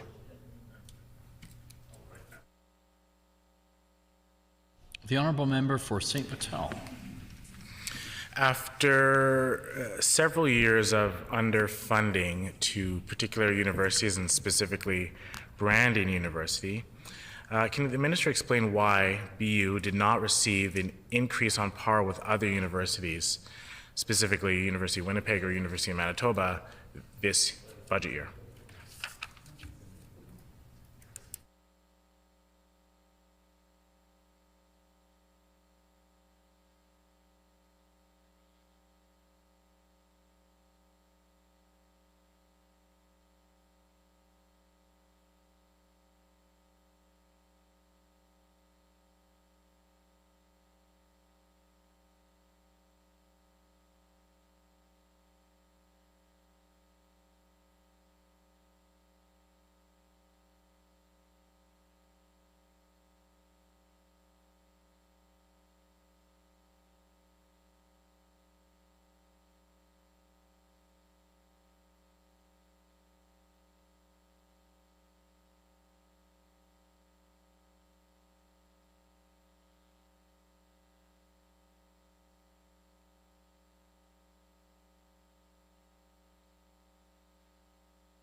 The Honourable Minister.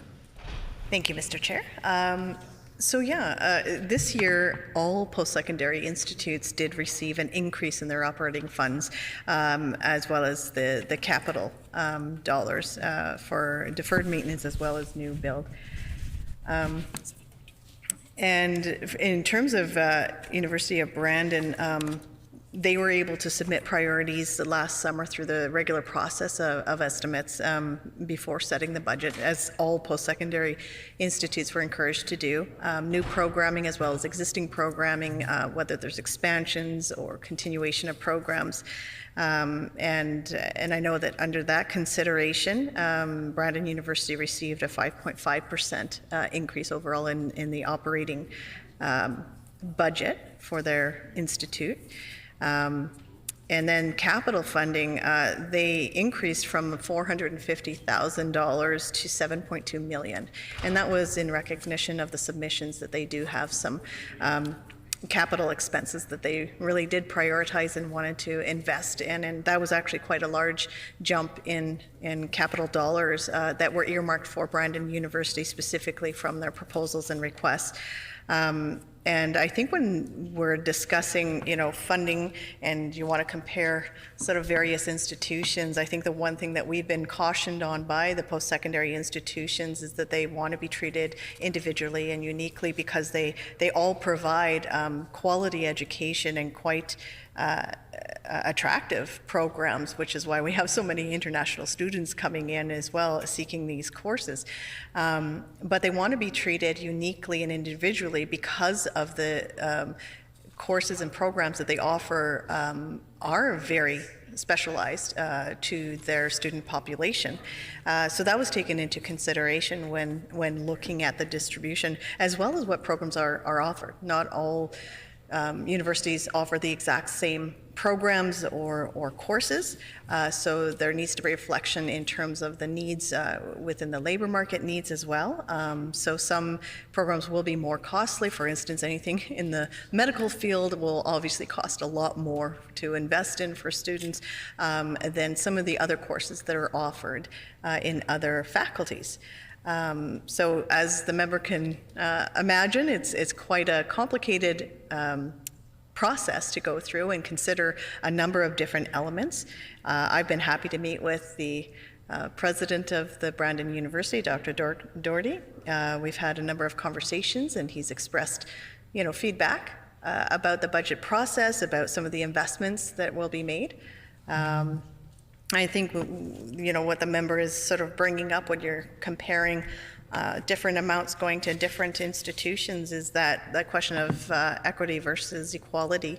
And I'll point out that, the Manitoba Institute of Trades and Technology becoming a new designated post-secondary institute from the K-12 system into that post-secondary realm did need a bit more of a boost and injection of money, which will not be seen year over year, but their operating funding jumped by 33%. And as the member opposite can imagine, we could not be providing 33% to all post-secondary institutes.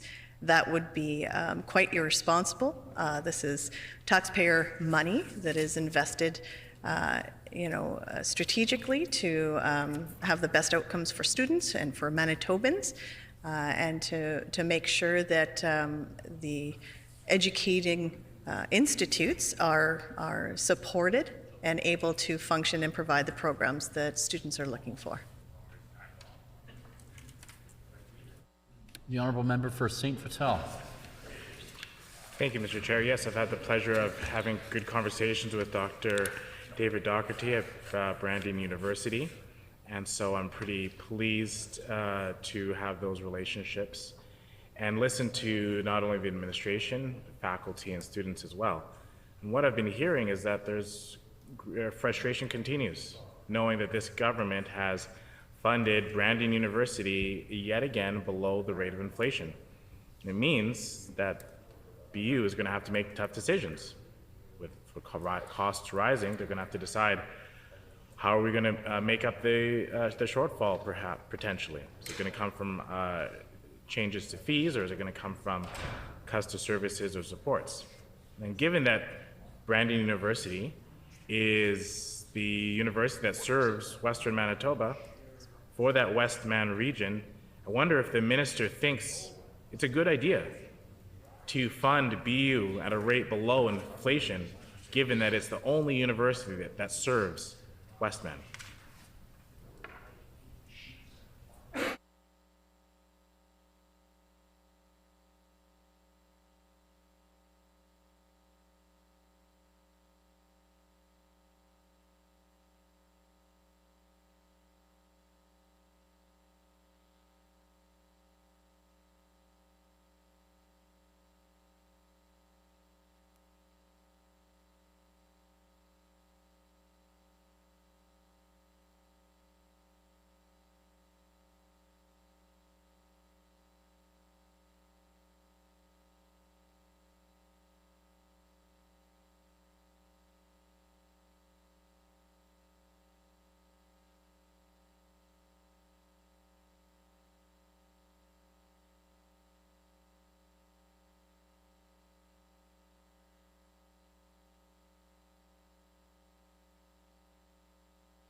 The Honourable Minister.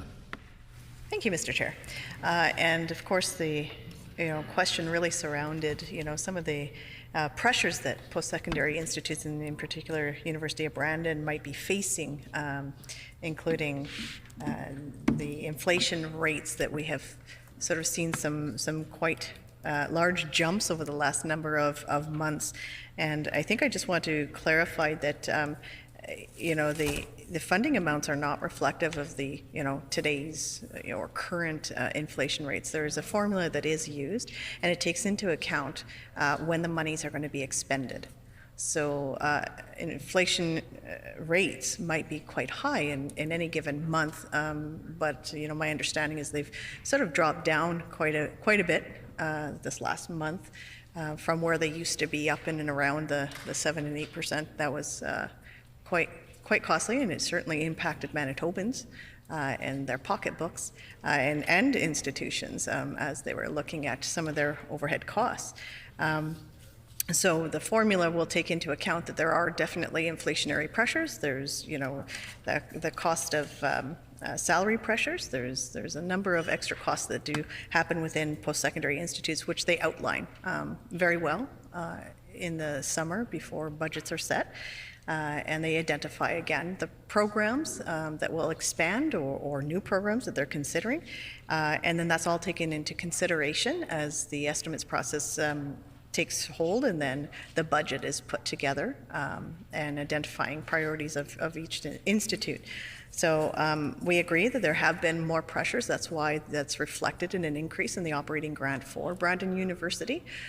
We also recognize they had priorities of capital builds that they wanted to invest in and enhance their programming and spaces for students, and I think that that's reflected in that quite large investment of $7.2 million that was up from $450,000. So is it everything that everybody wished for or asked for? I don't think that the member opposite is going to claim that he's going to give everything that everybody asks for if one day he gets the opportunity to sit in government. I would hope that he would be responsible with taxpayer dollars and consider very carefully program requests and the needs of the labor market, as well as needs of students and faculty and institutions.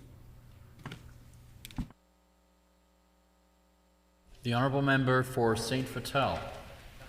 Thanks, Mr. Chair. I think it's important, obviously, the minister, when it comes to a decision on funding, think about the real-world impacts that the dollars will have on Manitoba, and I think it's important to note the rate of inflation because that is real-world impacts for institutions and the decisions that they can make in terms of the course offerings, the amount of faculty that they can have versus sessional teachers, and really, at the end of the day, that comes down to impacting students.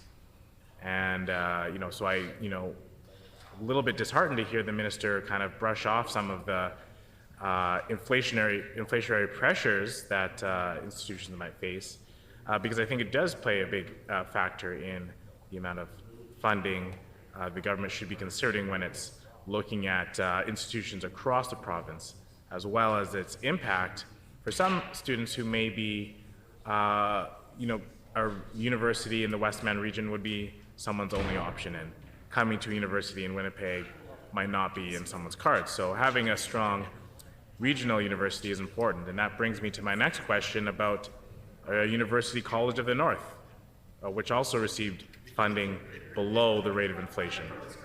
It's not on par with universities inside the perimeter, inside Winnipeg.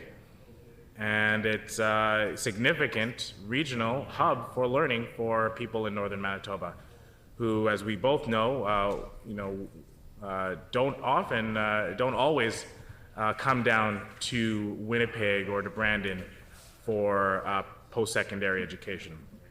So University College of the North plays even more critical role in the lives of many people in the north, particularly Thompson and the Paw and surrounding areas. So will the minister explain why University College of the North did not receive funding on par with the other universities in Manitoba, specifically the ones in Winnipeg, or did not receive funding, or did receive funding that was below the rate of inflation?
The Honourable Minister.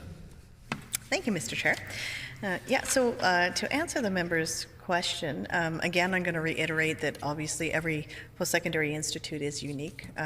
That's been reiterated and highlighted multiple times in multiple discussions with various presidents of these institutes, that they want to be treated uniquely for the programs that they offer. And certainly UCN has unique challenges.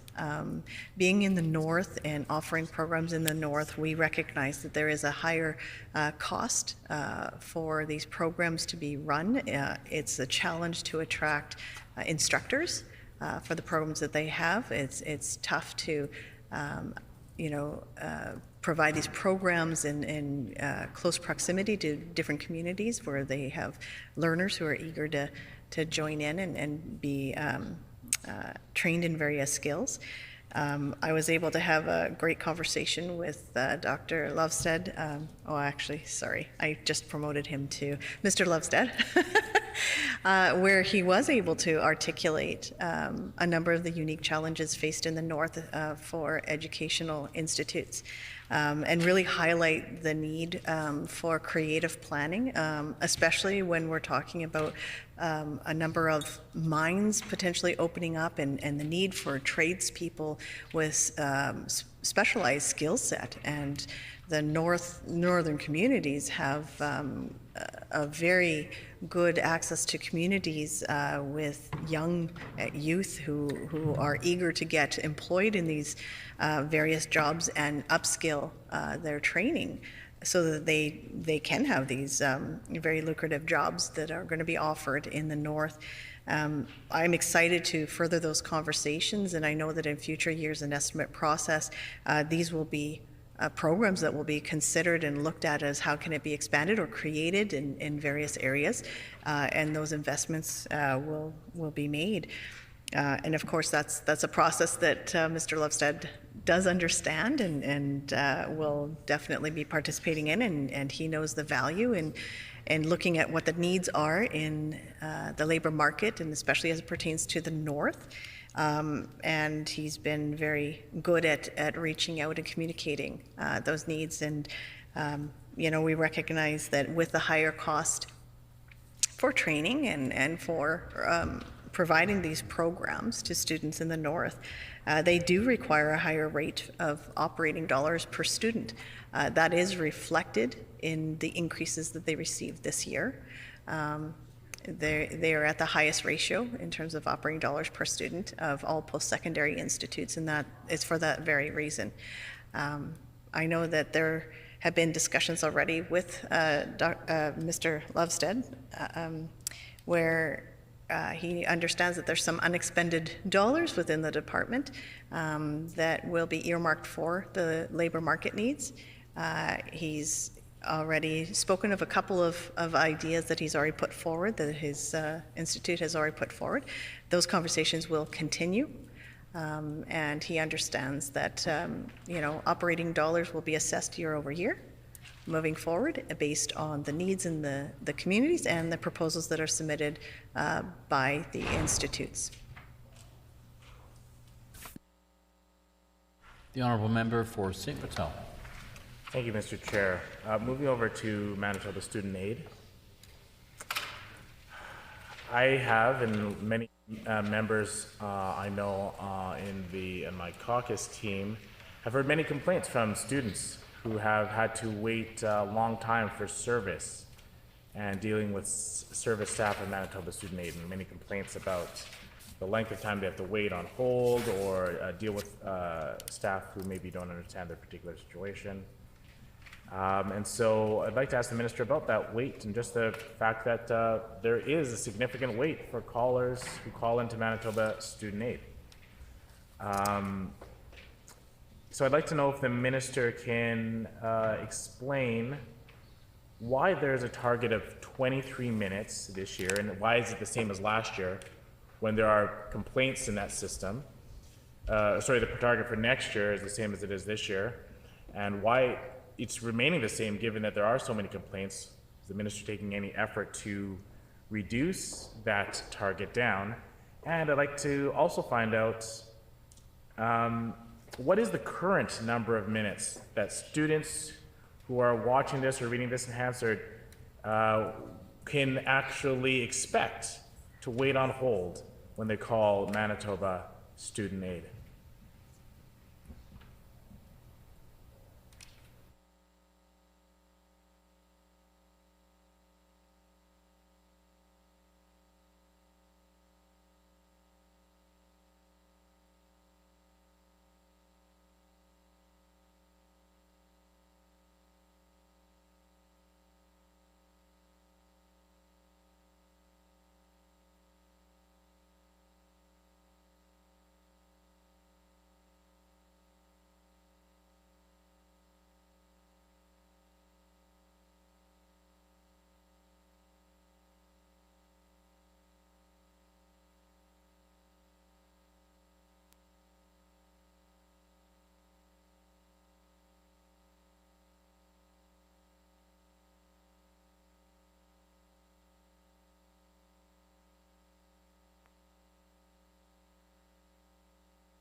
The Honourable Minister. Thank you, Mr. Chair. So first off, the member was asking what the current wait times average for the last year was, and that's 34.7 minutes. And that's reflective actually of quite a large increase in overall applications that were processed over the last year. We were at 19,341 applications, and that is a record amount that before had not been reached. So certainly extra pressures put on the system and put on the department to process those. And that's reflective of $193 million dispersed to almost 17,000 students who applied.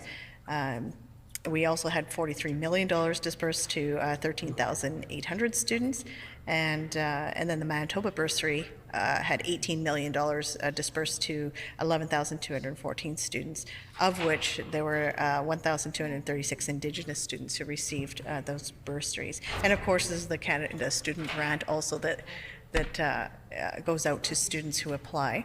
And I think that it's important to make note here that in response to these extra pressures and sort of unprecedented numbers of applications that we've seen, our department has put forth a request to increase by 3 FTEs within the department so that those wait times and the student services can be enhanced.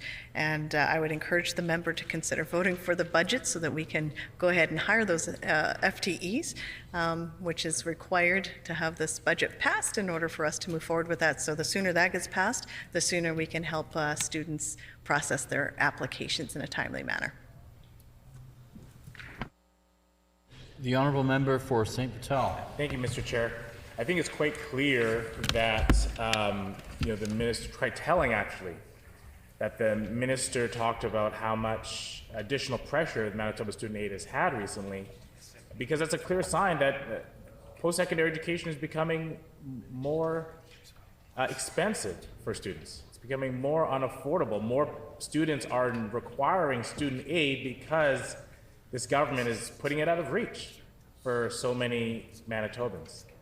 And so I think she should reflect on that a bit and see that despite what she says during question period, that the reality is that university and colleges are getting more and more expensive, more out of reach for many Manitobans and many people who want to seek higher education. So I would urge the minister to reflect very carefully on that and consider making concrete efforts to make university and colleges and post-secondary in Manitoba more affordable for Manitobans.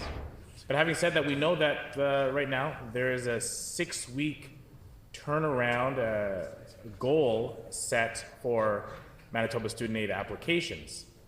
So I'd like to know if the minister can explain,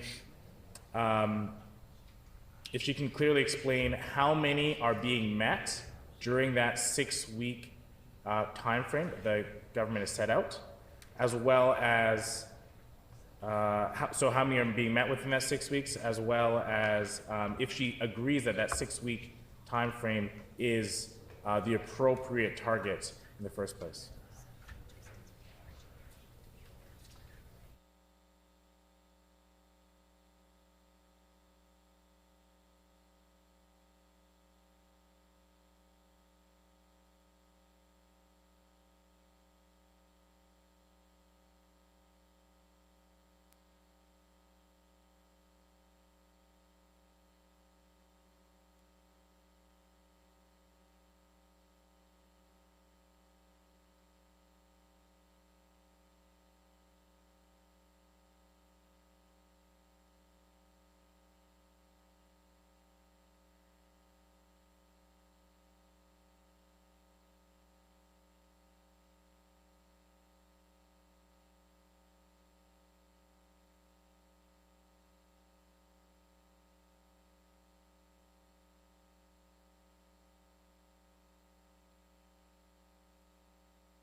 The Honourable Minister.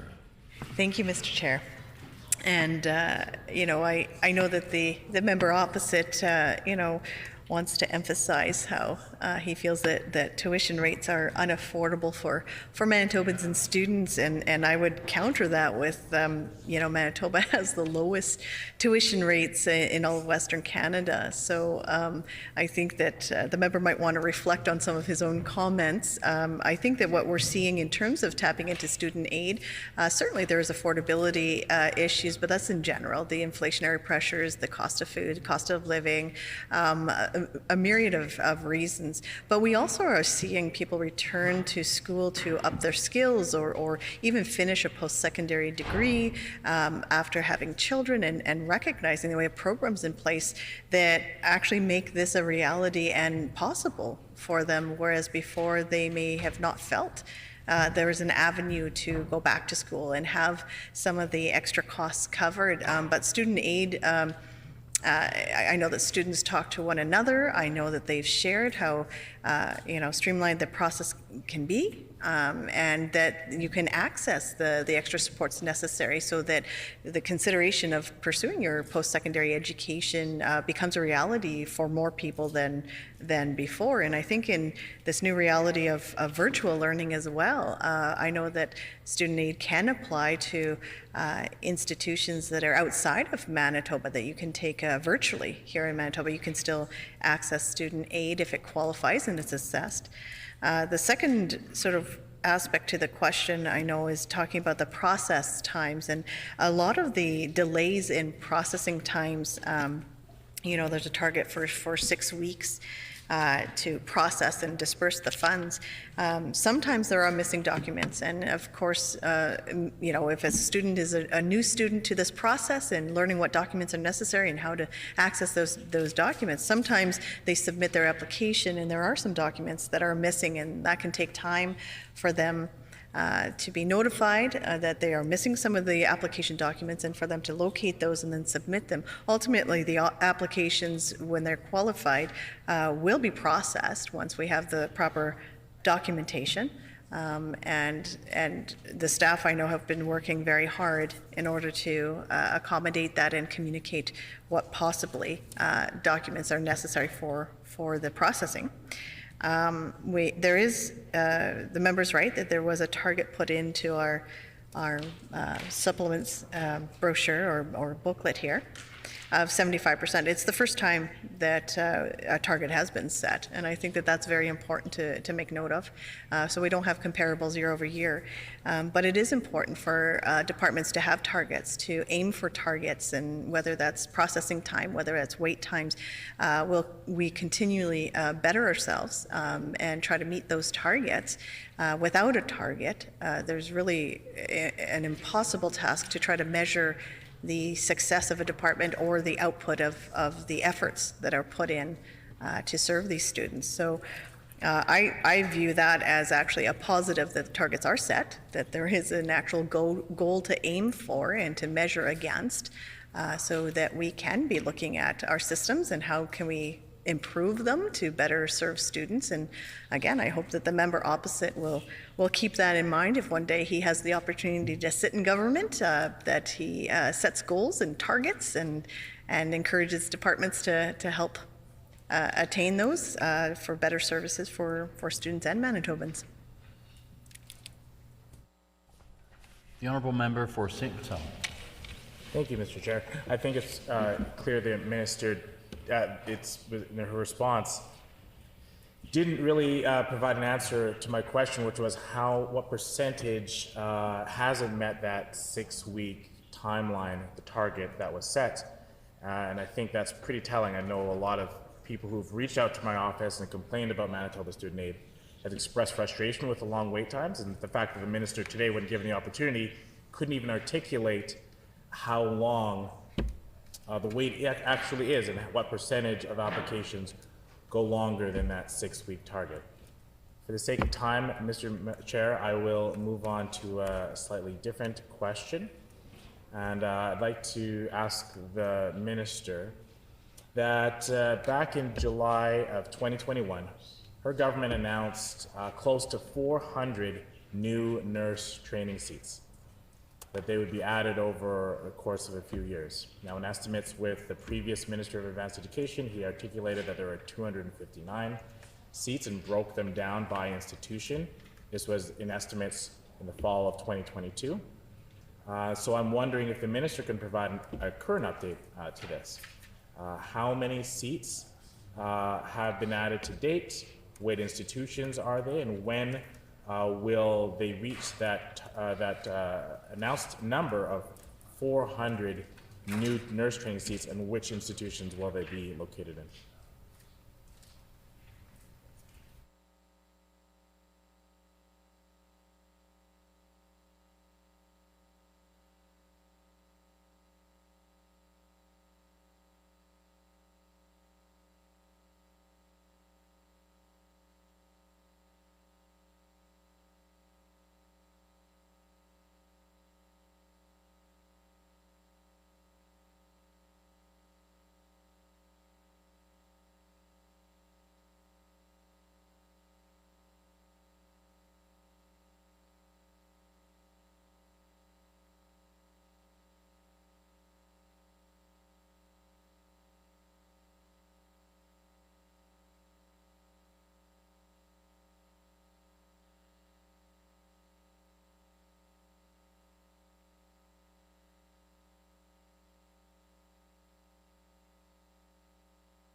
The Honourable Minister. Thank you, Mr. Chair. And I do want to sort of address the initial preamble that the member had indicated, that the reason why we're not giving you the numbers is because the year hasn't concluded yet. So the final numbers are not available yet. Yep, it goes right up to June. So that'll be probably a question you might want to bring back next year's estimates. They'll have solid numbers for you. In terms of the nursing seats, the member's correct that there have been a number of announcements that refer back to the 400 seats increase of nursing seats in our post-secondary institutes. And the number that the member had from last fall was 259. We are currently at 289 funded seats, nursing seats. 89, yeah, 289. That's an increase of 30, which was located over at the Red River College Polytechnic campus.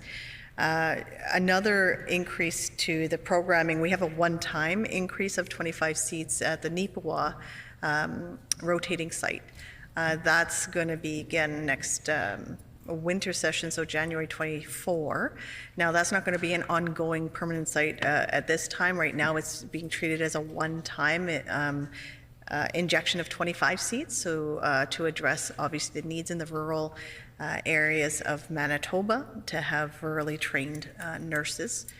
And of course, we announced last fall that there was a capital fund at Red River College Polytechnic for the simulation center, which will be, and that was October of 2022, and the capital construction will be completed by the fall of 24. That will host 115 nursing seats in total. So as you can see with those numbers, that actually puts us above the 400 target, which is actually very good news for Manitoba and for the healthcare system. The honourable member for St. Vital. Can the minister just clearly explain how much money has been set aside for those expanded nursing seats? And I think it's important to note that the nursing seats includes, for the faculty, but also, as we know, people who go into those schools need to take elective courses in other faculties and departments. And so an increased enrollment in nursing means that there is increased programming demands in other departments and universities, and so those subsequent departments might need funding increases as well. So maybe the minister can, if she can clearly identify how much she's expanded budget she's allowed for the increased nursing seats.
The Honourable Minister.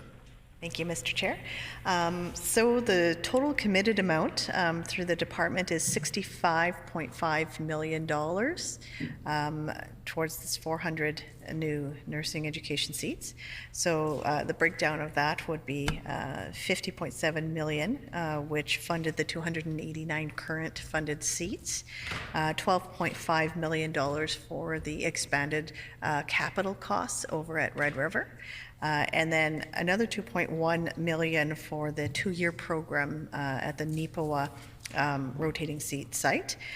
So that's broken up into 2 years of operating funds plus an injection of $500,000 of capital costs to renovate the space for the training. The Honourable Member for St. Vital. Thanks. I wanted to now just shift over to Research Manitoba And I know that it's an interesting topic because it's under previous ministers, it's been part of EDIT and it's been part of advanced education. And so undoubtedly it plays an important role in universities and the funding that many professors get and for the research, the ability to attract researchers to Manitoba is an important role. And we know that research is one of the powerful spill-off impacts, positive spin-off impacts into not only universities, but into our economy.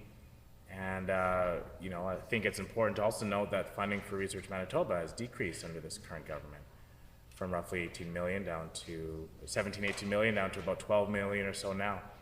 That means that there's less research dollars floating around in Manitoba. It makes it harder for researchers to attract national grants. And so I wanted to ask the minister, instead of talking about the specific funding for Research Manitoba, what she thinks the impact of that changes to Research Manitoba's funding has had on colleges and universities and the opportunities for people to be doing good research here in Manitoba, and whether she's urging her government to take a different course or not.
The Honourable Minister. Thank you, Mr. Chair. And yeah, I can confirm that the research funding aspect is still within the Economic Development and Investment and Trades Department. I think I got that acronym correct.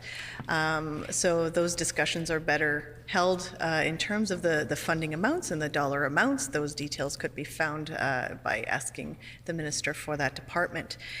In terms of my opinion is absolutely one of respect for all the researchers here in Manitoba and abroad. I know that they have done amazing works. They have been at the forefront of a number of breakthroughs and discoveries that really puts Manitoba on the map. My personal support for them is quite high, if that's what the member is asking about. And certainly that's been discussions with fellow colleagues.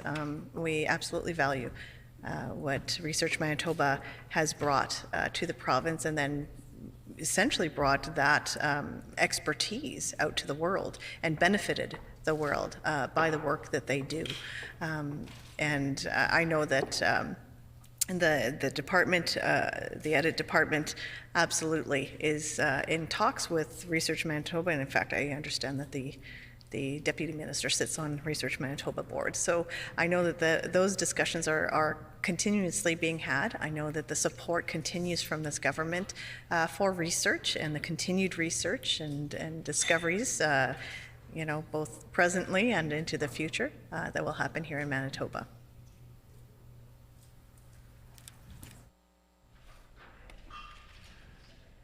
The Honourable Member for Notre Dame. Thank you, Chair. I would like to ask the Minister if she has any information regarding the grants available to internationally educated nurses to continue their accreditation process. In my, from the information that I have, the grants amount to about $23,000 for them to, for IENs to be able to finish their accreditation process. I was just wondering if how this program is going, what kind of uptake this program's had, how much money has been spent so far for this grant, from this grant allocation. Thank you.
The Honourable Minister.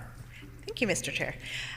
So in reference to the question about international educated nurses in the grant program, that does sit within the Economic Development, Investment and Trades Department. So that grant program is earmarked. The $23,000 is a grant offered for internationally educated nurses in order to complete their language assessment and clinical assessments preparation. And a number of the people who are accessing these grants are needing a little extra language training to reach certain benchmarks. The only interaction that our department has with that is there's a bridging program through Red River College Polytechnic, and that is to augment some of the language needs or benchmark programs needed to prepare the internationally trained nurses in order for their clinical assessment. But we don't deal with the grants. We have a fully funded program that comes at no cost to the students, but it helps to prepare them for their next stages of getting licensed here in Manitoba.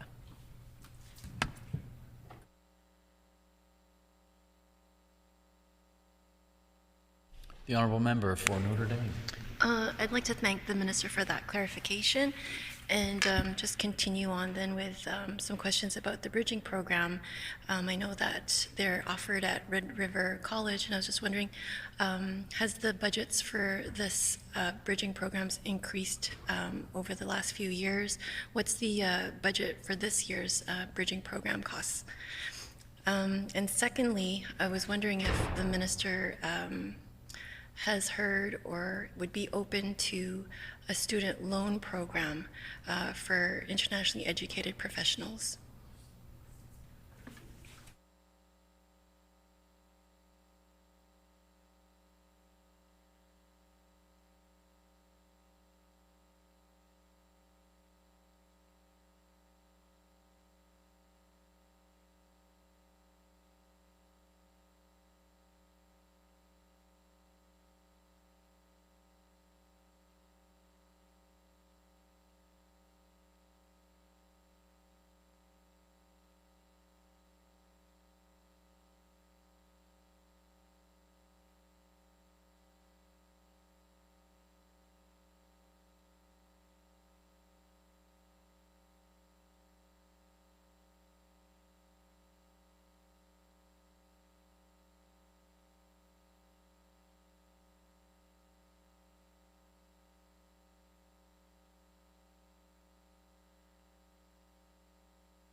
The Honourable Minister.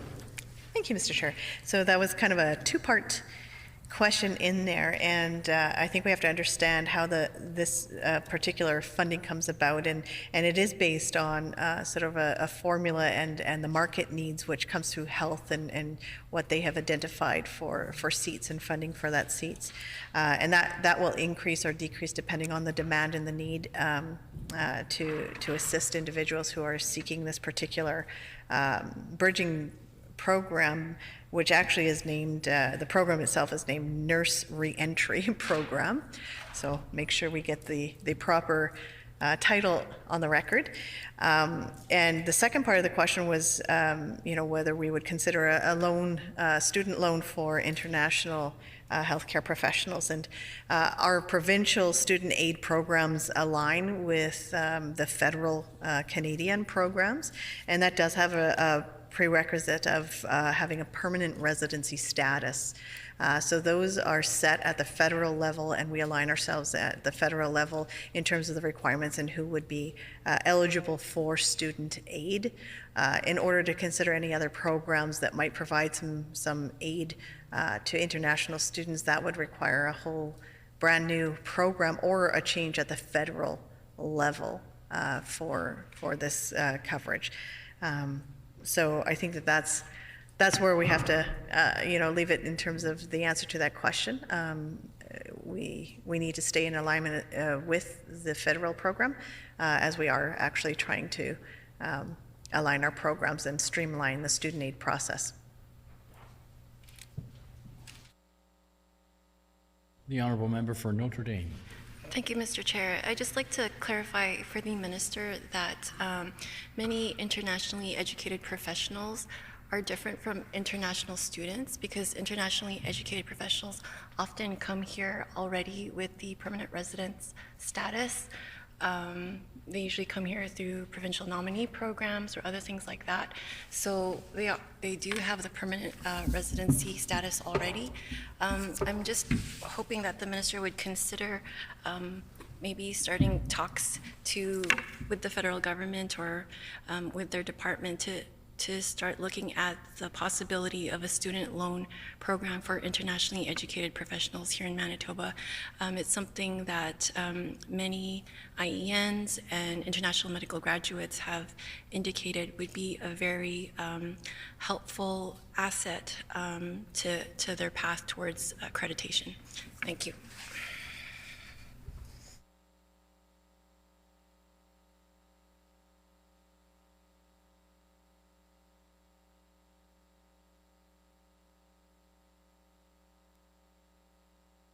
The Honourable Minister. Thank you, Mr. Chair, and I appreciate the clarification, and of course anyone who is coming to learn in Manitoba, regardless of the program that they will be taking, if they are permanent residents and they have that permanent resident status, they would be eligible to apply through the student aid program currently. So that is available to internationally trained professionals as long as they meet those criteria and they have the permanent residency status. There's no need to create a new program or set aside program because they would be eligible under the current program with that status. And I think that was what the member was looking for clarification on.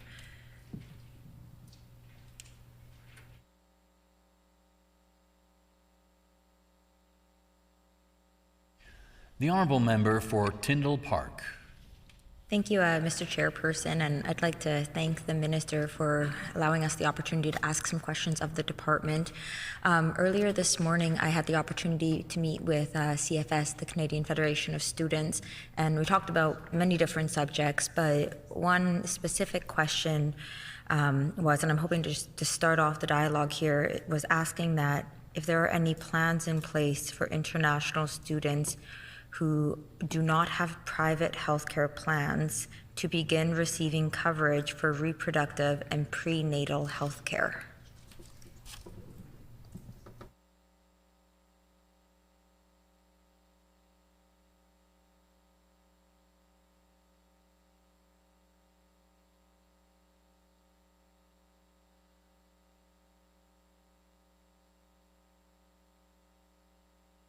The Honourable Minister. Thank you, Mr. Chair. And before I attempt to answer, just to clarify, did the member specify prenatal health care? The Honourable Member for Tyndall Park. Thank you, Mr. Chairperson. Yes, specifically prenatal health care as well as reproductive health coverage was the language being used with me.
The Honourable Minister. Thank you, Mr. Chair. And I do appreciate the question from the member opposite. I know that when we're sort of talking about healthcare coverage, and certainly what we're looking at is quite a large segment of a student body that would probably be affected by, the needs for prenatal care or reproductive health care. I know that when I had met with the CFS Manitoba chapter in the last 3 weeks, I guess it was already, we had a very good discussion about healthcare coverage, and one of the main points they made was that they really would like to look at more comprehensive coverage. They're not necessarily, anybody would jump at the chance to have no cost at all, but they recognize, having been in other countries as well, that there is a cost to healthcare, and they're willing to pay it, but they want the proper coverage for whatever condition that they need assistance in. I encouraged them at that time that I would absolutely encourage them to talk to the administration of their post-secondary institute, and they represented various post-secondary institutes in terms of negotiating various packages. One had mentioned that they'd be willing to, even spend a little bit more money if they knew that the package itself was more comprehensive, more accessible sort of areas that they could get the care from, and the needs they would have. And I think that is a very a creative approach to look at what kind of negotiated packages could happen at post-secondary institutes that might be more comprehensive than the current 3 levels that are offered. I know there's 3 different packages offered at the U of M right now that range in cost from $600 to $1,300. So you kind of, in some respects, get what you pay for, but then you have to understand what is within those packages. So I think that there might be some opportunities for post-secondary institutes to have discussions with the insurance companies to see what packages might be augmented for maybe specific needs, maybe for the prenatal or reproductive needs, and negotiate those into packages that can be a choice for students to buy into. The Honourable Member for Tyndall Park. Chairperson, and just for the sake of time here, I'm going to ask 2 questions together, and if the Minister and the Department can do their best to answer.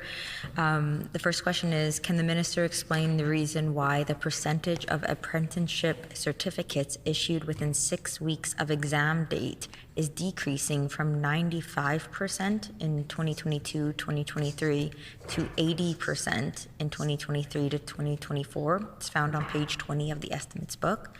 As well as, can the Minister break down how many individuals are currently receiving financial support to attend post-secondary education?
The Honourable Minister. Thank you, Mr. Chair. Just wanted to clarify some numbers. So the total amount of students being aided by some of our programs, we've got for the Manitoba loans, 13,818 students were able to be aided through that program. The Manitoba Bursary Program was able to help 11,214 students. The Student Aid Program was able to help 16,957 students. And just as a qualifier, some of those students sort of received money from each one of those programs. So I wouldn't say it's a cumulative number that represents that many students, but some of them were able to be aided by multiple different programs. But those are the numbers that we can provide for those supports. And then the second question was about the apprenticeship certificates. This was the very first year that we set targets, so it was definitely an ambitious target. And of course, coming out of the pandemic, it really was unpredictable, kind of what the demands would be and all of the outside external pressures that would be. We feel that 80% is a reasonable target to meet year over year within that 6-week time frame. You've got to verify the credentials. You've got to do a lot of internal work to make sure that you're sending certificates to the people who have earned them. So that 80% is reflective of the realities of what we've learned over the last year and some of the demands coming through the department, and we feel that that's a much more reasonable goal that we can achieve. Are there any further questions? Seeing no further questions, we will now turn to the resolutions, beginning with the second resolution, as we have deferred consideration of the first resolution containing the minister's salary. At this point, we will allow the virtual members to unmute their mics so they can respond to the question on each resolution. Resolution 44.2, resolved that there be granted to His Majesty a sum not exceeding $814,917,000 for advanced education and training, advanced education for the fiscal year ending March 31st, 2024. Shall the resolution pass? The resolution is accordingly passed.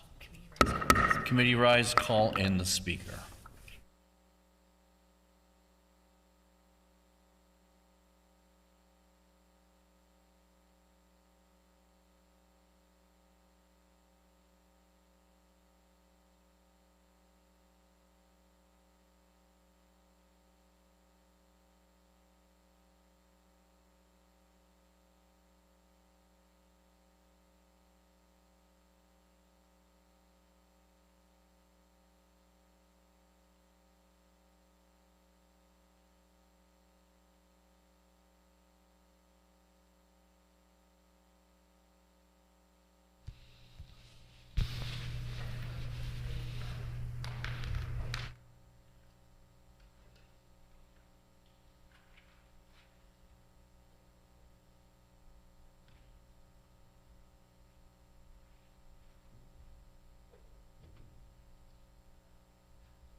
The hour being 5 p.m., this House is adjourned and stands adjourned until tomorrow morning at 10 a.m.